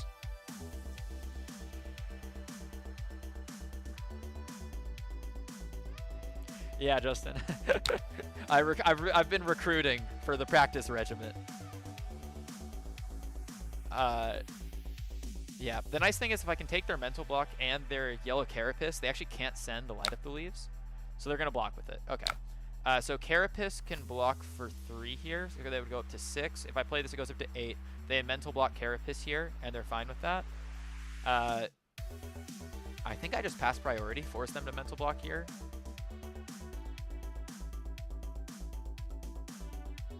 This is kind of not a great situation for me. Oh, they let it hit.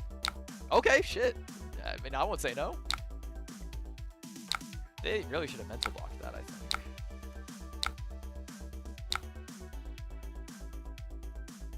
Oh, it was Cadaverous in Arsenal. Interesting. Okay. Theoretically, I don't need to keep it yellow this hand. I can block with both of these.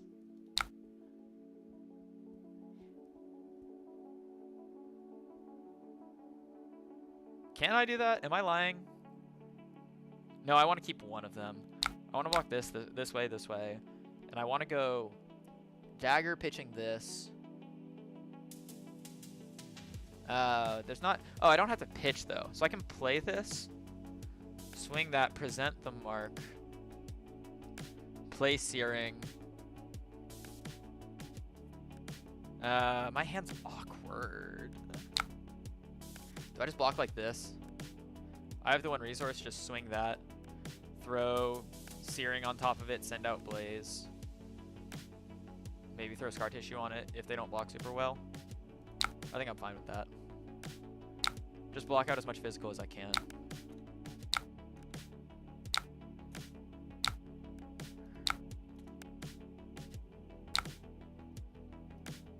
Like, despite the fact that I start at -9 life, I think we're making gains.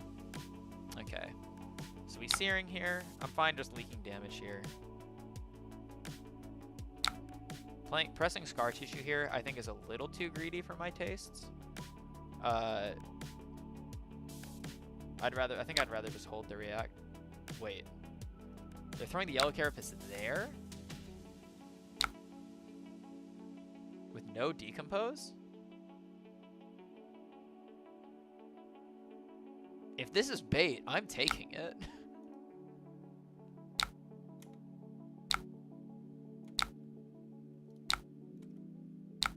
Like, low-key, I think I just arsenaled the Blaze. Like...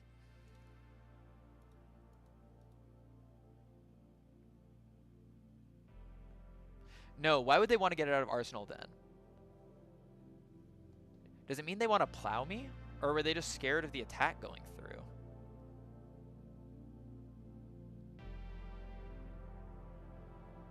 I haven't seen a single plow yet. Or a single CNC. I think I send it. I think the risk of arsenaling here is too big, and it's bigger than it is of drawing one of my two. All right, yep. All right, good read.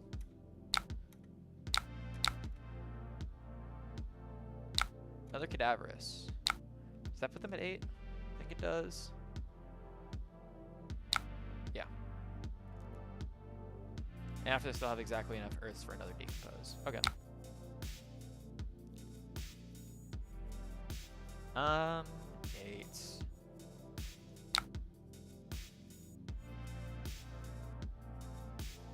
I think this might be a hand where I just have to take the damage.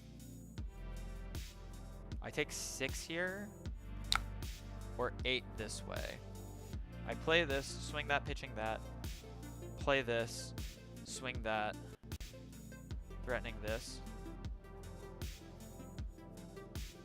I think I need to no block this hand. I need to start taking tempo. Which might be playing a little bit into her game, but that's fine.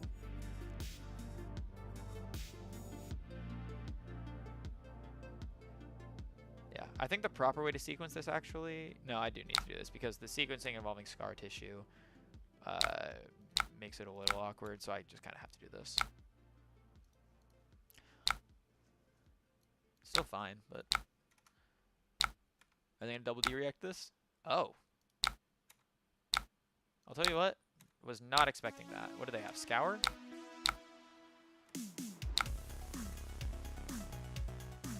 Candle beat plus something?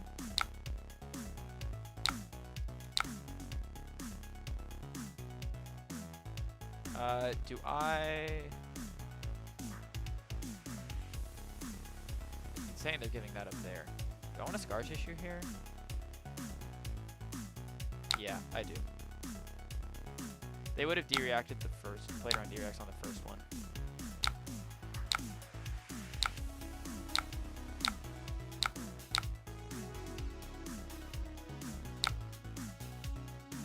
Bro, who plays this card?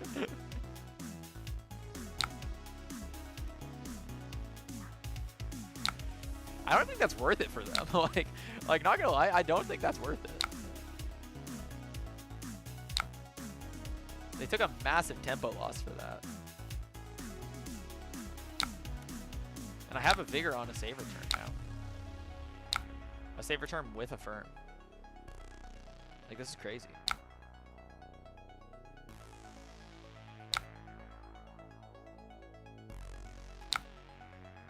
I know it's to recycle trees, but it makes me sad every time I see it played because, God, I hate that card. Alright, will they D-react to cover up the Saver? They will.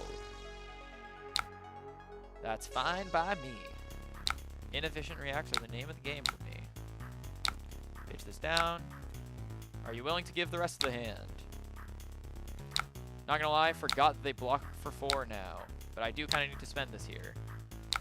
Get my Fieldsy stacks up. If they scour me, I'm gonna cry.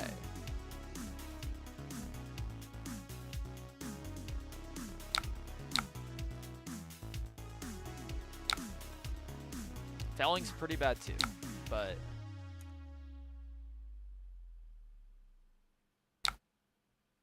Okay, now I have a decision to make.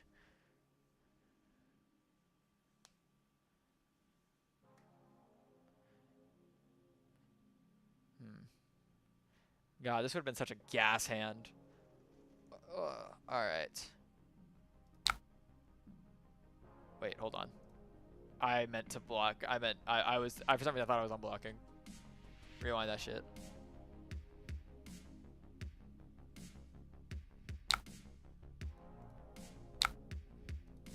Okay. I think I just saved the For the Drakai and play that. They didn't pitch an Earth card, so this is dying. Which of these do I want to keep in deck? I mean, Saver. I have more Long Whiskers. Yeah. Then we just block 6.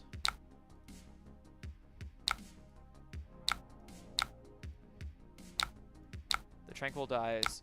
We send For the Drakai. This is still pretty gas, if you think about it. They spent their Felling, dealt 2 damage. How many rebounds is that? Is that number 3? of reds. 1 red, 1 yellow here. Feels like it's been more root bounds than 2.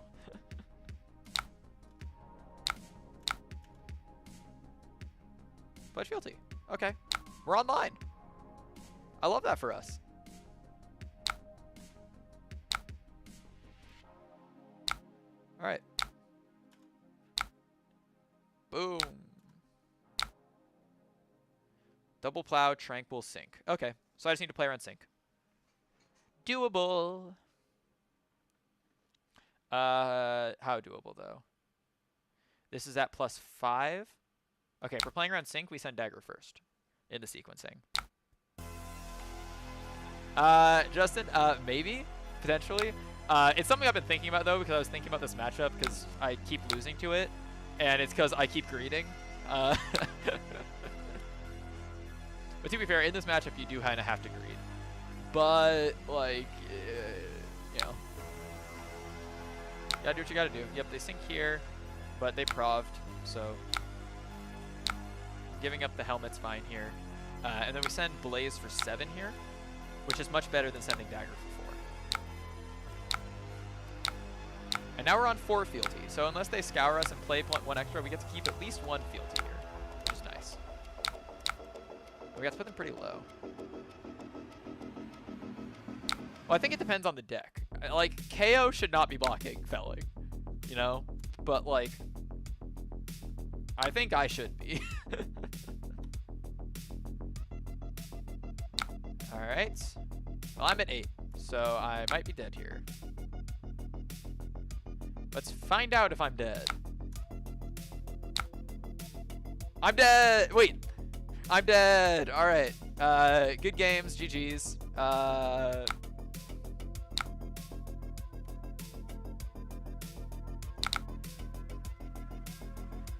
Oh wait, not that one. Good game.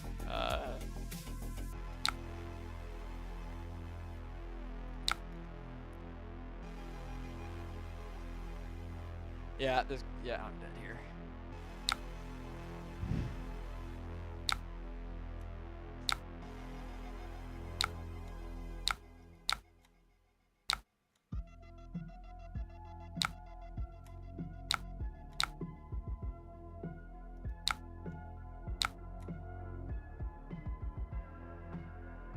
I have no AB. You can just kill me now.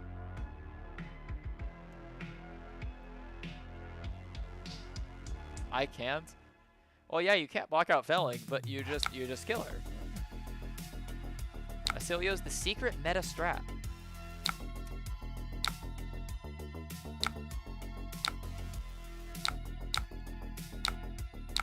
Why am I being allowed to live? I'm dead there.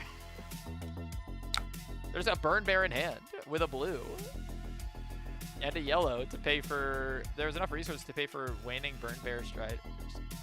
There's yellow, red, blue. Okay. I mean, hey.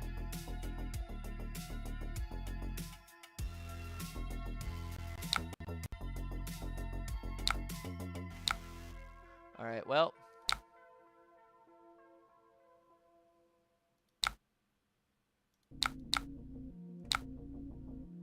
Actually, wait, hold on. What the fuck am I doing? I have Providence.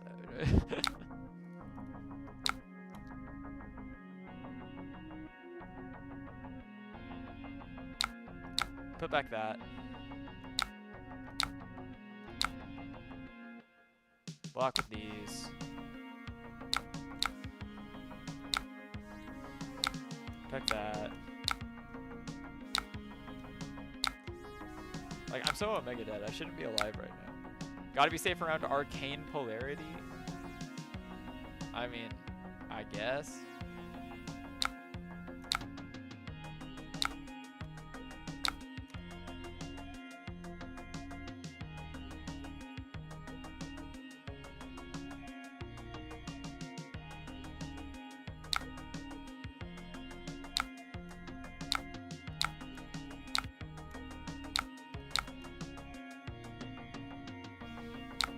Yep.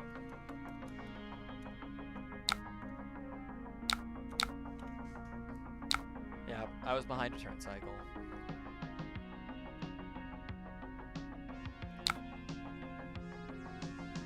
Offer a rematch.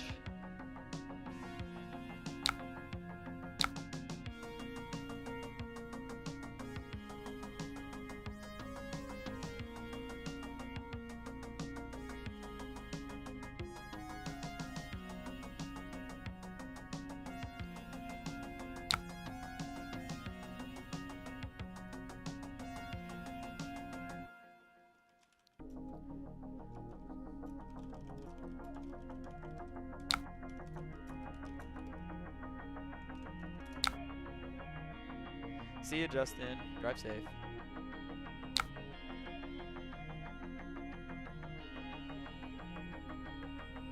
Alright. I'm gonna try AB1.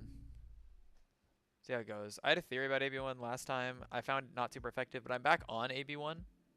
So, oh.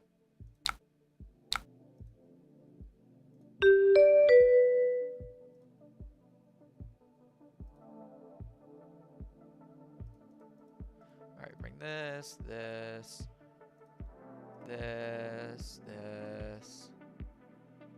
And what else did I say? Oh yeah, this.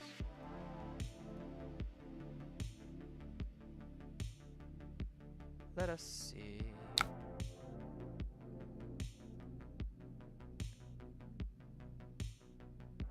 Splicing. Okay, so they are on the build with a billion amp.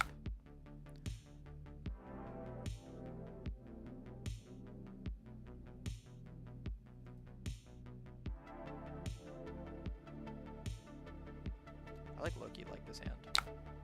I'm fine just pitching the one card to AB.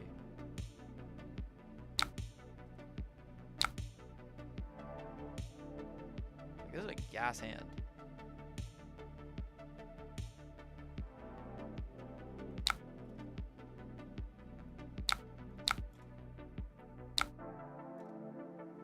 Love doing front pump into Blaze Headlong.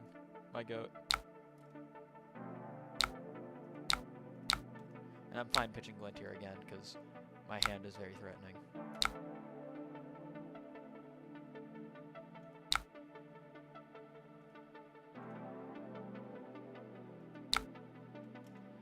Alright. We'll make this mark on hit. They have double D-React? Oh no, they don't. Okay. Grains. Twist doesn't super matter, but swing dagger. And the 1 damage does matter here, so I'd rather cash out the mark. If I draw Saver, I'll be sad, but yeah, never punished. Tilling.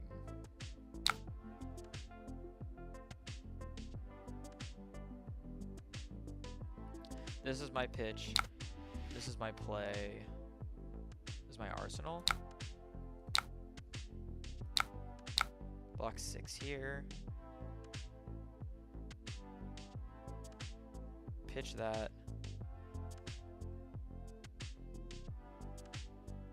Low-key, do I just tank this though?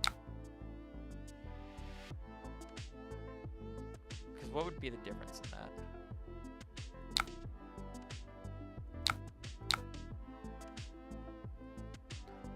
It's 4 damage difference. Yeah, that's not worth it.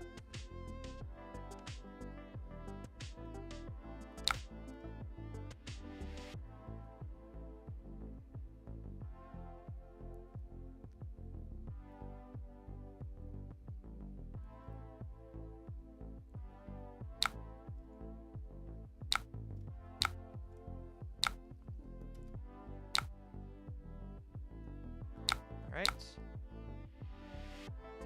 Wait, hold on. I do have a Vigor, so I can play this here and actually threaten the mark.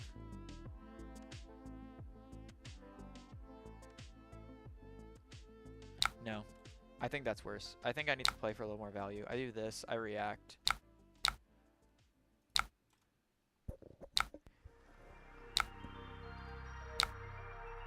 We make a Vigor because we want our guaranteed Vigor. swing second dagger. Get our dynamos back for any physical damage that's coming our way. We see the second one. I'm fine pressing Affirm here, just to get my fealty value. I have a Vigor floating into next turn. It's pretty hard for this to go wrong. Felling is the worst way it goes wrong.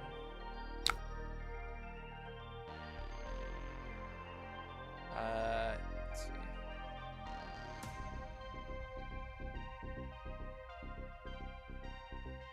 Block 4. It's looking like I put back this.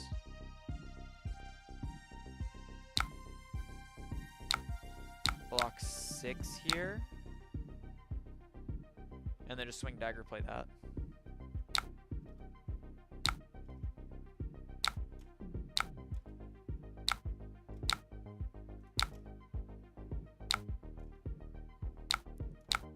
God, Felling is just a crazy card. D-React.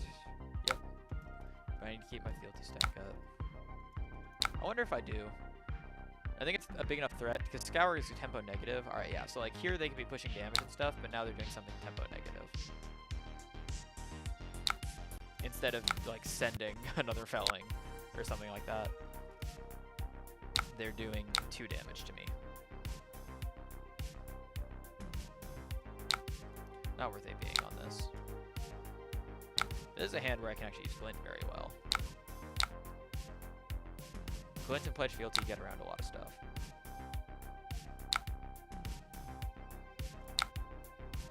Alright, so we'll Glint on this. Beautiful. That's actually great. That's so good. Let that resolve. Do we swing second dagger? We haven't played a red yet. I think we close chain. We play Red Sworn. We send Blaze Headlong.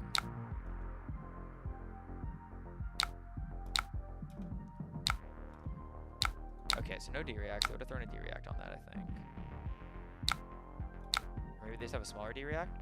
Pledge Fealty is the perfect punish here. They have to be wasteful with the D-React, or I get my mark value and my grains. So they're letting me have it.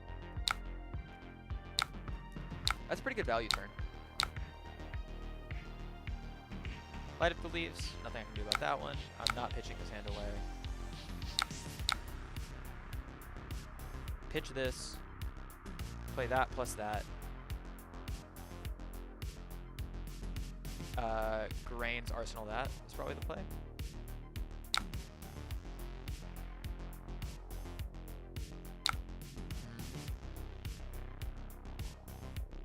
Or I can play this, swing this.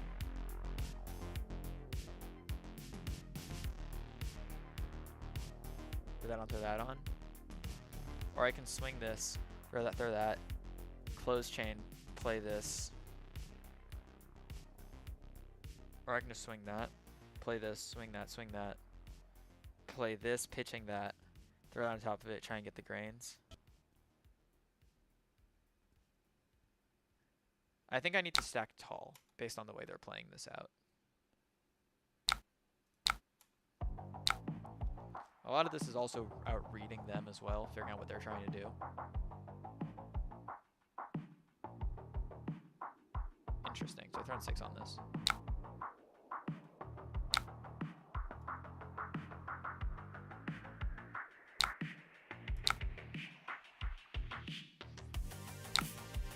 I mean, yeah. I'll play your game.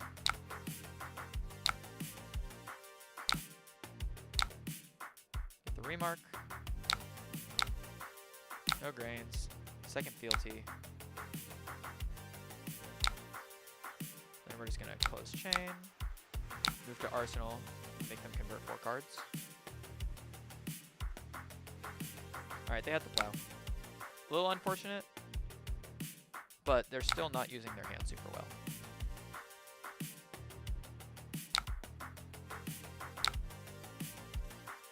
And now this is a hand. This, swing that, off that, and that. This is a hand that converts very well. This is a hand worth taking 5 damage for.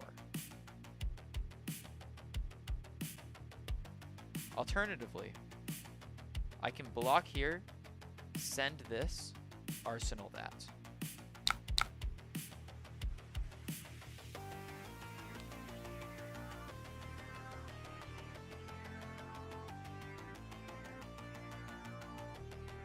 How much damage is this doing?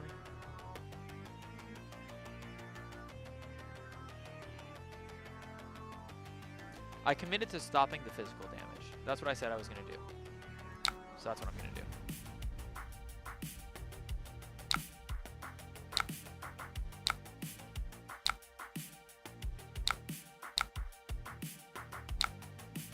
Get my third fealty. Play nice and slow. Force them to convert this hand too. They're going to want to block this out. Perhaps inefficiently. Or not. Oh, they will. Okay. So I'll throw the shelter on that. I'm just going to arsenal the saver. They're going to felling me. That's fine.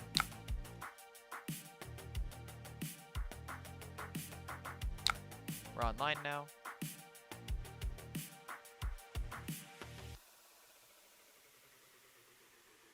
We're going to put back this.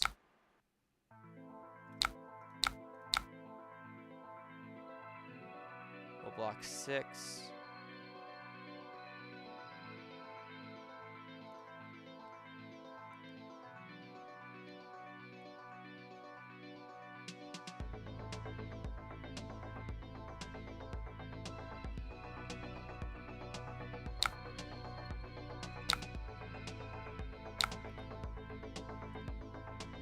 Alright, now the real question is on sequencing.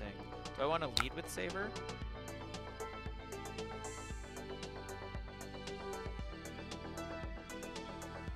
Or do I want to just go Dagger, Tears of the Dragon, Saber on the back end? No, I think once all the information's out, Saber loses power. So I think I lead with Saber. Let me go Fire Vein here.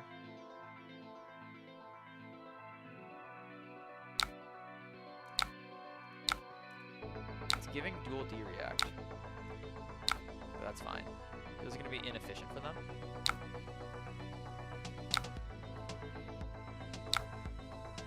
So you're using their 2D reacts pretty inefficiently. And now I'm swinging my second dagger for 4. Forces out their armor here.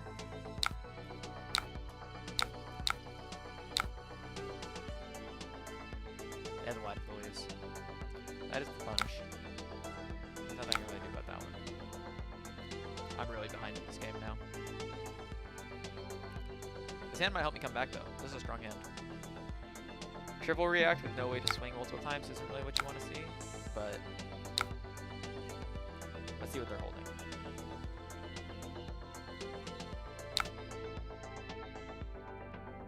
Candlehold, Pulsing Aether, Siren of Safe Harbor, Aether Twinning.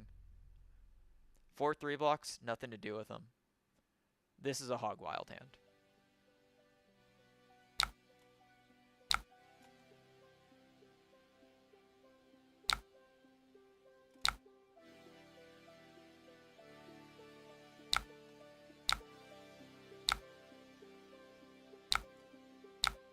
We ain't paying no vigor here.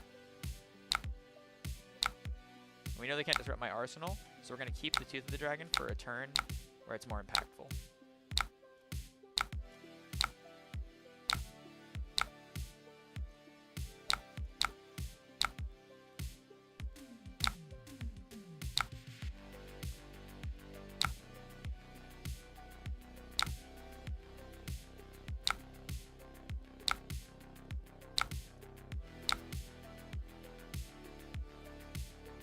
Pulsing Aether here.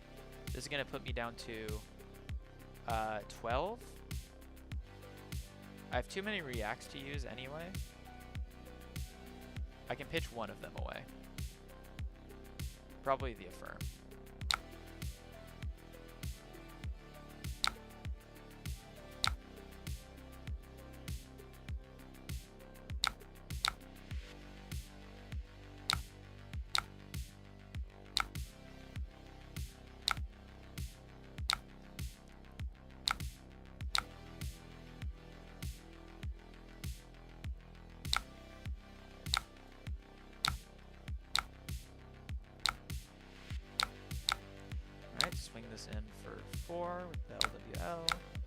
fact they're holding this scares me, but...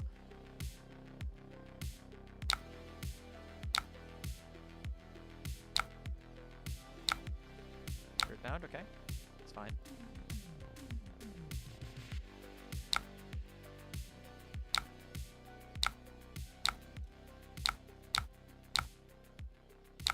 Slowly grinding them down.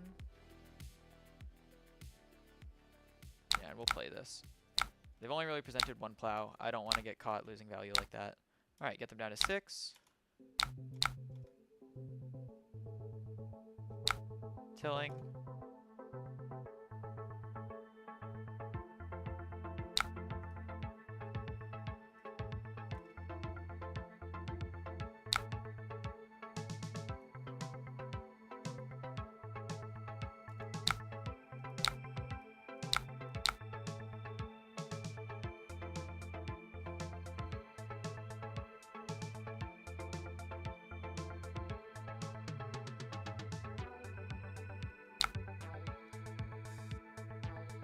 This is the time to do this.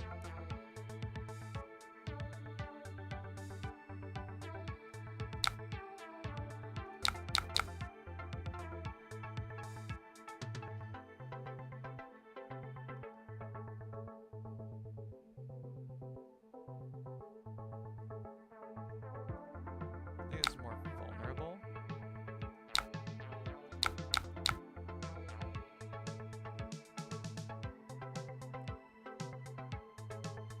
We'll block that way. That's fine.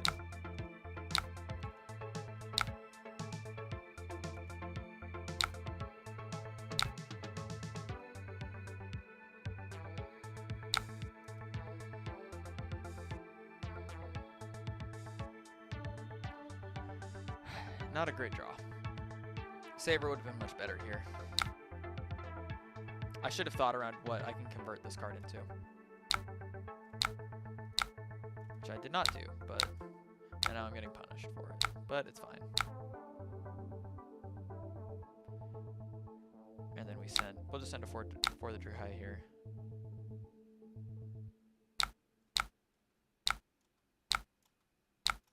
I might lose the game off that play.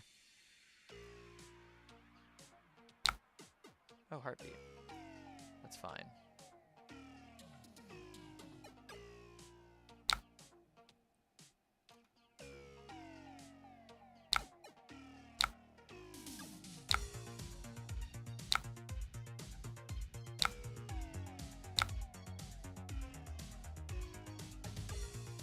Ooh, that's really bad.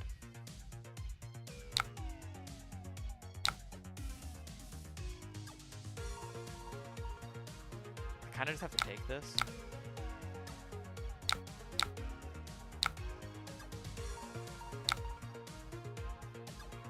Scour, Scour, Felling, Autumn's Touch. Okay, we're alive. Send this first.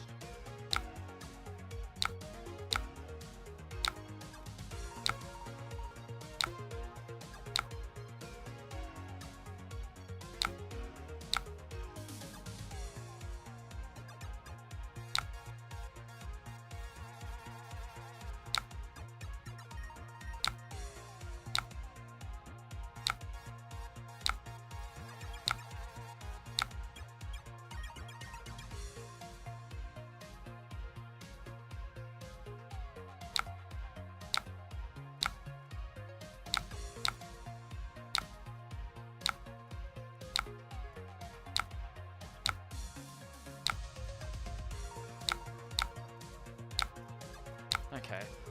It's not good because we're still dead to their hand. But I have a blue. So we're not dead to everything.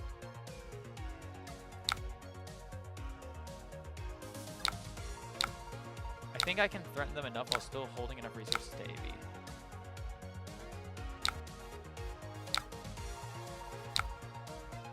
Okay. They're sinking, looking for the card probably. Second rebound. Okay.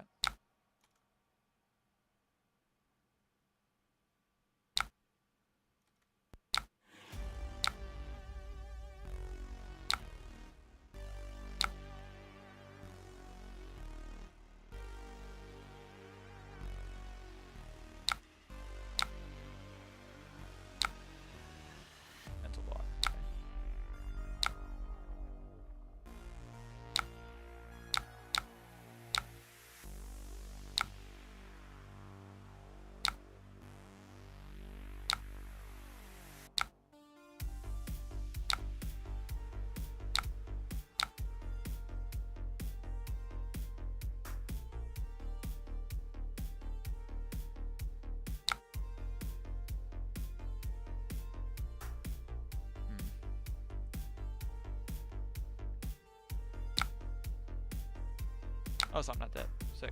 I think I win then.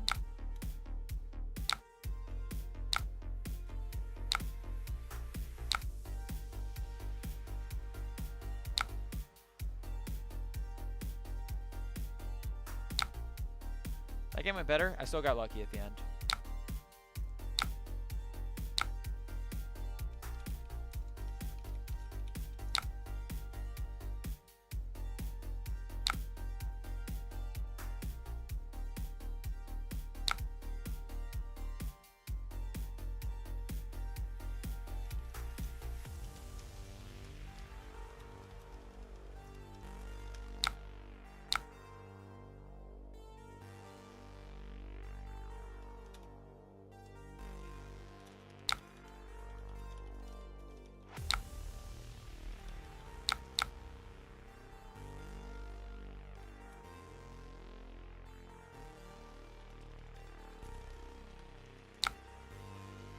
Yeah, how many were left at the end of the game? How many damage spells?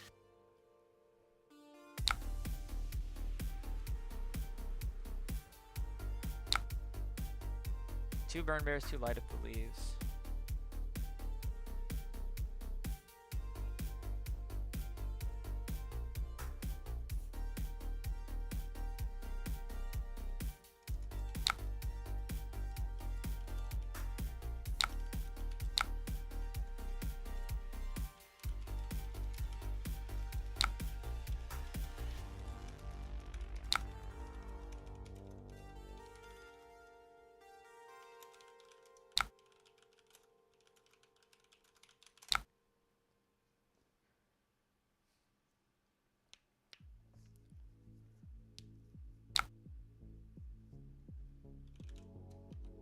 All right.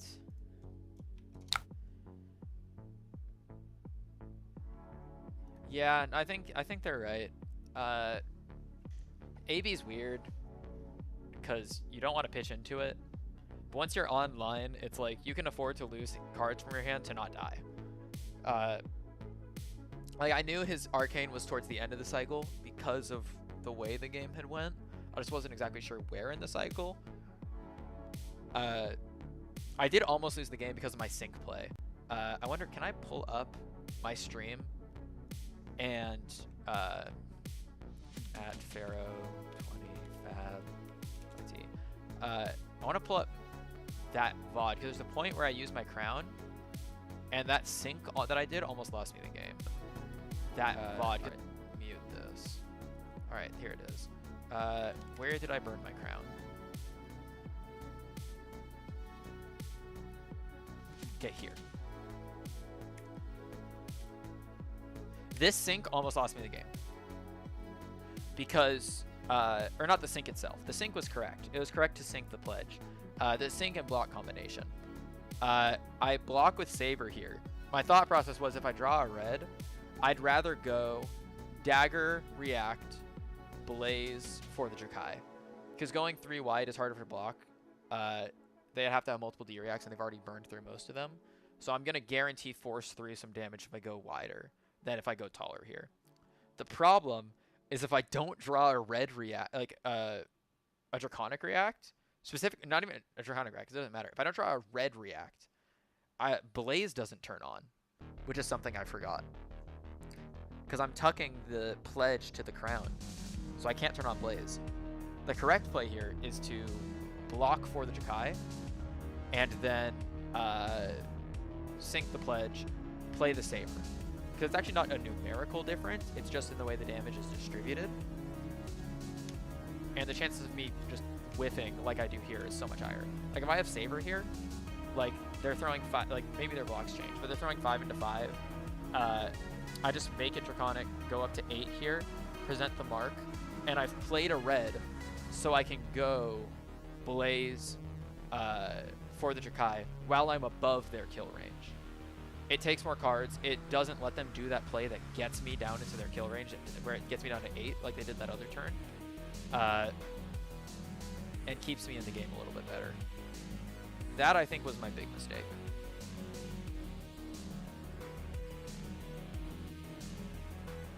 Yeah. Because then I'm at 12, I take their hand. The best they can do is, because what happens after this, right? This is the candle hold hand. Yeah, they candle hold pulsing aether. If I'm able to play this and force another card, I either put them to 2 and then up to 5, or they can only deal 5 damage to me, or 6 because they would do pulsing. But yeah, and in either of those situations, I'm much more advantaged than I am by the end of this. Because at the end of the situation, it's 5 to 10. At the end of the other situation, it's like what? So this is still resolving, but it's just I'm at 12 with 1 AV. So it would be 5. So they would go up to, they wouldn't be resolving candle hold. They'd be at 2. They'd go up to 3. Yeah. Either they send the pulsing aether and they go to 3 health and deal 5 to me. And then I AB 1, I go to 8. And I know their arcane is further down in the cycle, so I can just take their hand and pressure their life total much more effectively. Because here I have to chip it down super slowly and give them the time to find the arcane that's further down in the pile. Yeah. That was good practice. Okay. I think I have a better idea on how to approach it now. The last thing I'm going to do for tonight is I'm going to get my my list in here ready for PQ. If I can find it. So there's 2 things I need to do. The first thing is I need a better name than Green Fang. I usually try to name it after songs I've been listening to recently, or albums that I've been listening to recently. And I think my most listened to album recently that's like somewhat related, I think I'm gonna call this Census Designated. Jane Remover shoegaze album, great album, but more importantly, it's an album where the music slowly grinds you down a little bit, and this was very much so does that. The other thing is I need to remove the sigils, because if I'm not bringing sigils into Verdance, like I was here, I'm not bringing them into any matchup. So the thing I was hypothesizing into Verdance, Death Haven, that sounds like a recommendation for Death Heaven. I'll give it a listen.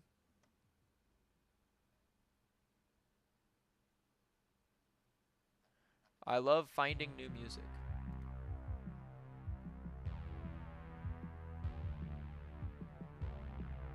That sounds great. Post black metal shoegaze, that's great. I've gone through several periods of just going and adding like 20 plus albums to my Spotify library, and then I'm just slowly working through them. I still have like, I got really into a different side of shoegaze. I'm not sure what the proper term for it is. But it's like, I know Massive the Fermenting Dregs is not like a shoegaze band, but like they have a shoegaze counterpart called, what's it called? Cephalo. Their album Fluorite Code rocks. And then it dragged me down a rabbit hole of finding all of like the, what's his name? How am I blanking on this? What's the, Paranul. Love Paranul. And then that dragged me down a hole of like all the Korean shoegaze people. And then it started dragging me into like old, like Ringo Death Star, some Weather Day, some Delazir, some Sonos Tomam Konta, Turquoise Death. Okay, post-rock and grunge. That sounds like my lane. I'll give it a listen. I'll let them work up my Friday. Sounds good to me. Hey, practice and an album. That's a day. Yeah, so we'll go with this name for our list for this one. And the 2 things I was considering for sigil replacements were either Hunt to the Ends of Wrath, in case I run into any Arachnes to make them sad. It's already a free matchup. It's just very funny to make them sad. I could bring Poppers if I don't care about anything else, because I might as well just make the Prism matchup free, because that matchup can be annoying, even though no one should be bringing Prism in this meta. Or I can bring the package that I think I am going to bring. Partially because I own all the cards, and partially because I think it's good. I can bring Tenacity, 2 Tenacity plus Fire and Brim. Because against Verdance, as we saw, you kind of need some high damage, some high value turns. And I think I need a little bit more. I don't know. I'm pretty new to the game. I don't know all the content creators.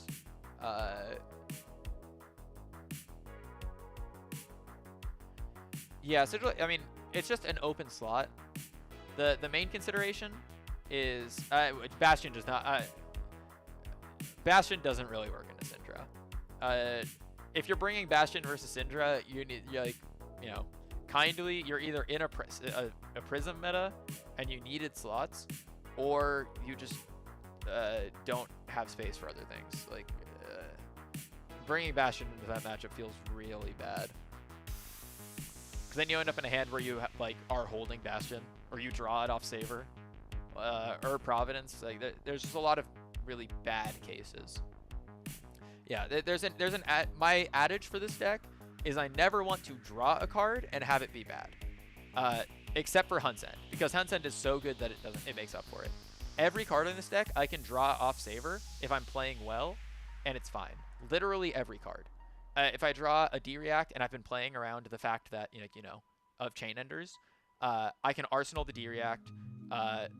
If I draw Overcrowded, I can Arsenal it. If I draw any of my yellows, I can play them. If I draw like Glint or Diced, I can play it. The goal is to make every single card playable.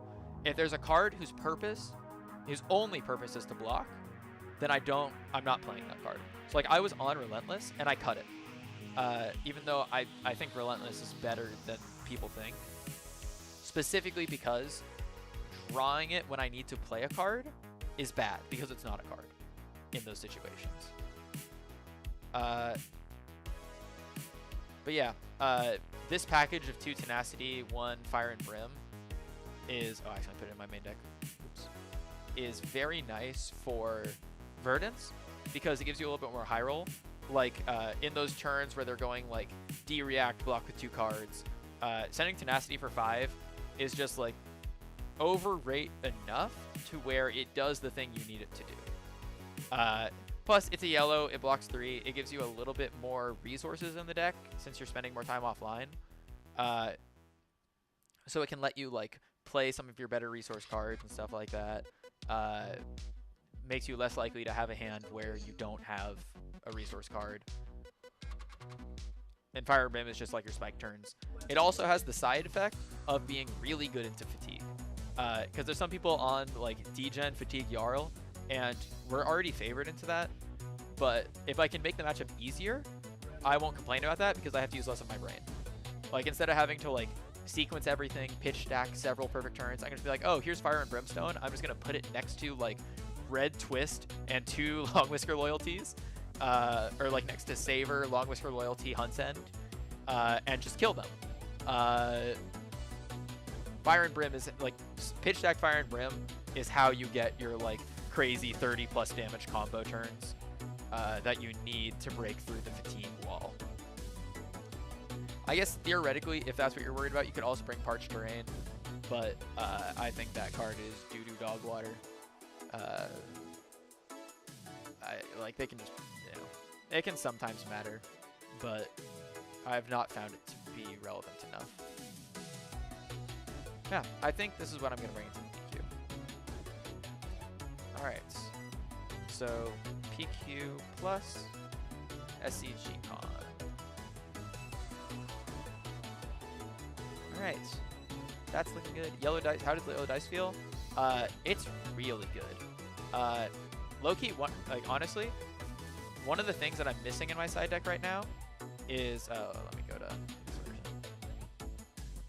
Uh, I used to be on Blade Flurry before I made some changes before my first PQ of the season. Blade Flurry is an insane card in this deck, and it's really good into the Verdance matchup. But the problem is it doesn't spike hard enough into the Verdance matchup where it matters. It just sneaks through a little extra damage, which can matter but doesn't matter enough. Diced does the same thing that Blade Flurry does. Because Blade Flurry, whenever it's sneaking through damage, isn't sneaking through by 1. It's always sneaking through by 2. So Dice is still sneaking 1 damage through on the attack you play it on.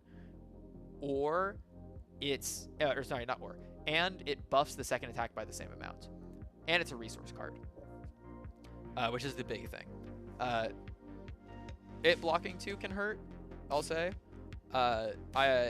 It makes the existence of this makes it harder to fatigue Dio.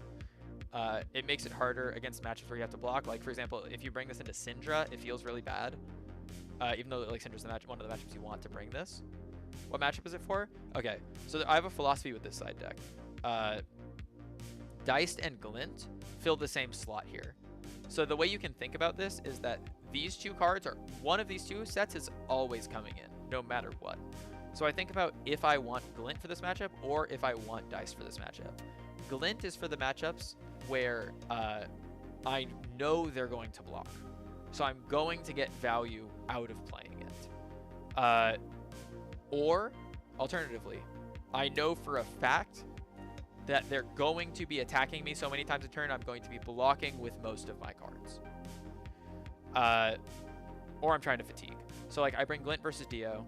I bring Glint versus Florian, Verdance, etc. Dice is for the matchups where we're the aggressor. So for example, like KO. I would bring Dice over Glint for KO because KO is not blocking our turns realistically, or at least frequently enough to where we can guarantee the value out of Glint. Because like even versus that Verdance matchup, you saw like sometimes I'm holding the Glint and I'm like, I need them to play a react here or I lose the game. And it's 10 times worse versus a hero like KO. Sometimes they just throw armor in front of it and you cry. Diced is guaranteed 3 damage. You pop a fealty and it does its best Blade Flurry impression. It blocks 2, which is not as good as 3, but it's not a Pearl. It's still 2 block. And it's yellow. Its primary purpose is to pitch. If you see it alongside one of your other yellows, like you're probably not playing it over Twist, you're probably not playing it over Sworn Vengeance, you're probably not playing it over Scar Tissue. But once you're online and you draw this card, it just says 3 damage on it as a yellow at reaction speed, which is really good. So yeah, like I bring it versus KO, I'm like blanking on the heroes in this game. I'm pulling up the list of heroes again so I can remember what heroes are in this game. I bring Glint versus the Assassins because you need 3 blocks in that matchup. I'd probably bring Diced versus Bolton because I need to be a little bit more aggressive.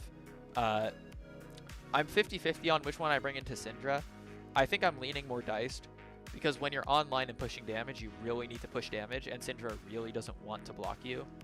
So if you're on a turn where you need to push damage, and they're sending like mass triggers that you can't block with 1 card, Glint can feel really bad.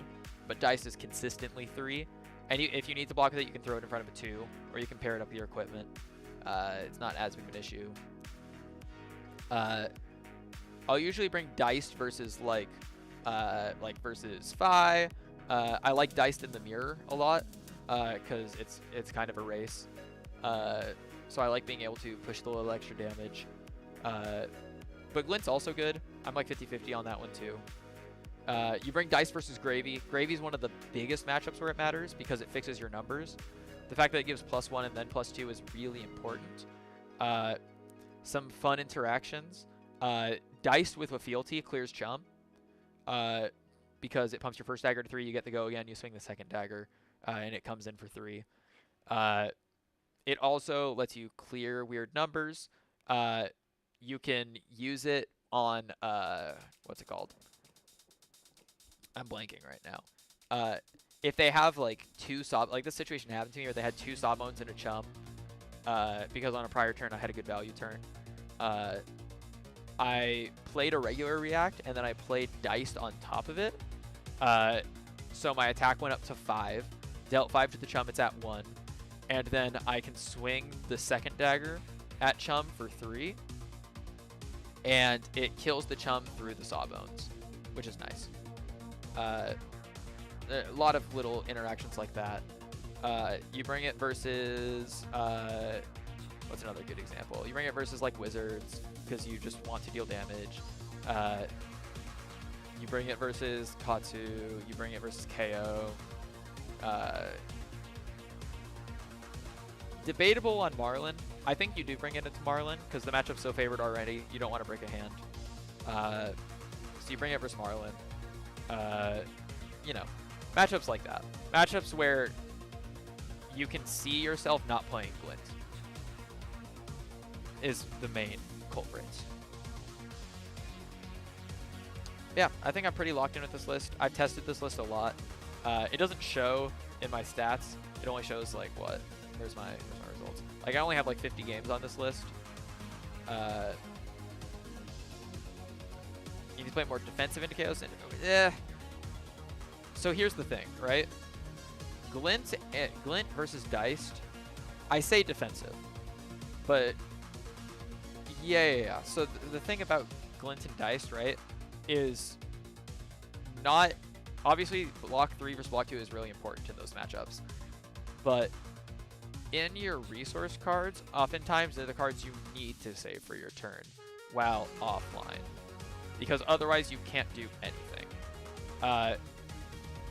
What matters more to me is the pivot turn, right? Because there's a point at which I pivot from like setting up lane events where I try and take the tempo. And on those turns, these decks don't want to block, right? Like, their goal is to send their cards offensively. Like, if they block with a swing big, that's 8 damage that's not coming at me. So they're incentivized to not block me. In those hands where I'm trying to pivot, if I see a Diced, it says 3 damage. Sometimes 4, depending on the contents of your hand. If you want to like pop a fealty onto it with like an extra swing from Twist or something, it's come up before. If you see Glint, it just says go again on it. And I think the value that it provides from those turns where I need to be aggressive outweighs the one less block. Because if you think about it, KO doesn't really present on hits, and when he does, you just cover it up with armor. Syndra's a little bit different, but it's kind of the same deal. You play a bunch of 2 blocks anyway, but you sequence your stuff around blocking the mask chain links with that anyway. It certainly comes up. I don't like fault anyone playing that would play Glint in this list in that matchup, but I think you're going to end up in situations where you're priced into blocking with it on a turn you want to be aggressive.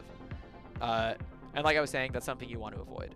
Like if I throw Saver in the arsenal, they send like a turn where they're only presenting 1 mass trigger and they're marked, and I'm like, this is it. I throw my armor at the mass trigger, they arsenal pass whatever, and then I send my whole hand. I play Saver, I drop my hand on the table, I do a bunch of damage, I draw my card of Saver, and I see Glint, I cry. Because I cannot put it in the arsenal because it will not get played.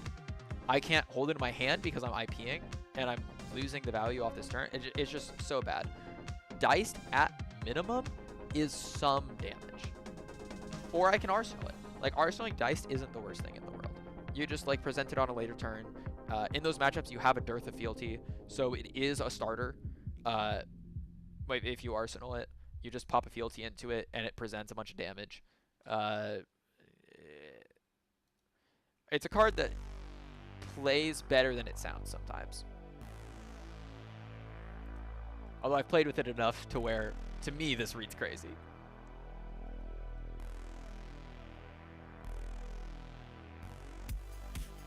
But yeah, I know it only says I have like 50 games on this list, but I have like a couple variations of the list. I think in the last 2 months, I think I have close to 200 games. Not necessarily all on this list. Some I was experimenting with Mara's list. Some I was experimenting with Camo's list. Some I was experimenting with Andrew's list. And then a couple variations of my own list. And I've refined to this,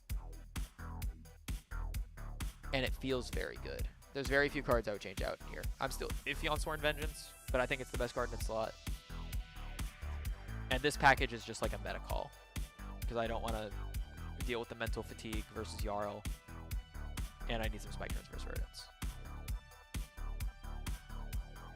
Yeah, give it a try. I mean, my philosophy on all this stuff is like, most things, like, all right, I'm gonna show a little piece of my dirty history. My dirty history of having a really bad opinion on Overcrowded. Because when this card was revealed, I was the biggest Overcrowded hater in the purple Discord.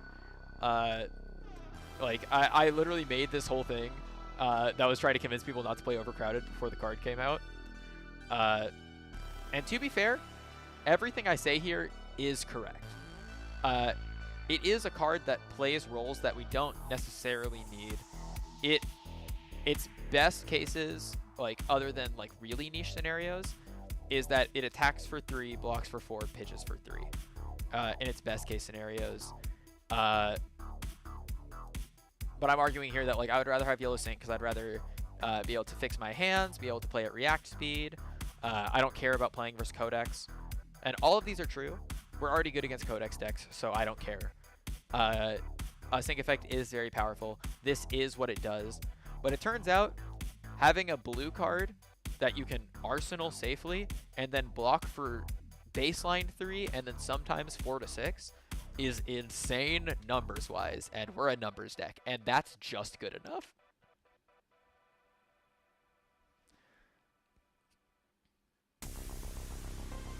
Slap Happy. Yeah. My problem, right, is like there's hands where prevention on Dagger kills Syndra's turn because they need the resource, right? But I feel like the really good Syndra players that I watch almost always don't need the Dagger to hit. Like, that it's something they actively consider and that they play around turns in advance to make sure that their turns are playable. Like, maybe their turns become better. It's still probably worth it to prevent the Dagger, but it's not like, you know, you're not going to find, like, at the top tables, people going, like, cut through Chain Link 1 with the flick up and just be like, if you prevent my flick, I will IP3. It's still really good to prevent with the prevention because you can kill the Chain Link without having to deal with any of their combat tricks. Yeah, I don't know. Slap Happy is in the camp of I haven't tested it enough. Mostly because I just don't like the card because it says 2 value plus a token that you might not be able to make use of on it. But, you know, it's something to consider. I think the fact that it doesn't float the resource is what makes it, or float the damage that makes it a little worse. The fact that it's 2 prevention instead of 1 and 1, like mental block. But, you know, I think it's fine. I'll trust other people's opinion on Slap Happy because I haven't played with the card enough. But yeah, it is 11 over here in the States, and I have work tomorrow morning, and I have a Halloween party tomorrow night, and then the Battle Harden starts at 9 a.m., so I'm not going to have a lot of sleep over the next couple days. So I'm going to log off here, try and get my paper deck list in order because I'm not going to have time to prep it. And yeah, I probably won't be able to get back to the PC to play some games until like Tuesday because I have Armory Monday. Yeah, thank you for joining. If you're watching this later, thank you for coming back to the stream. I'm going to try and do this a little more often, be a little bit more accountable in my practice, and start kind of introducing some concepts from other games into here in terms of the process and the workflow of my improvement journey and trying to get better at this goddamn hard game. Yeah, no problem. It's been a pleasure. See you guys later.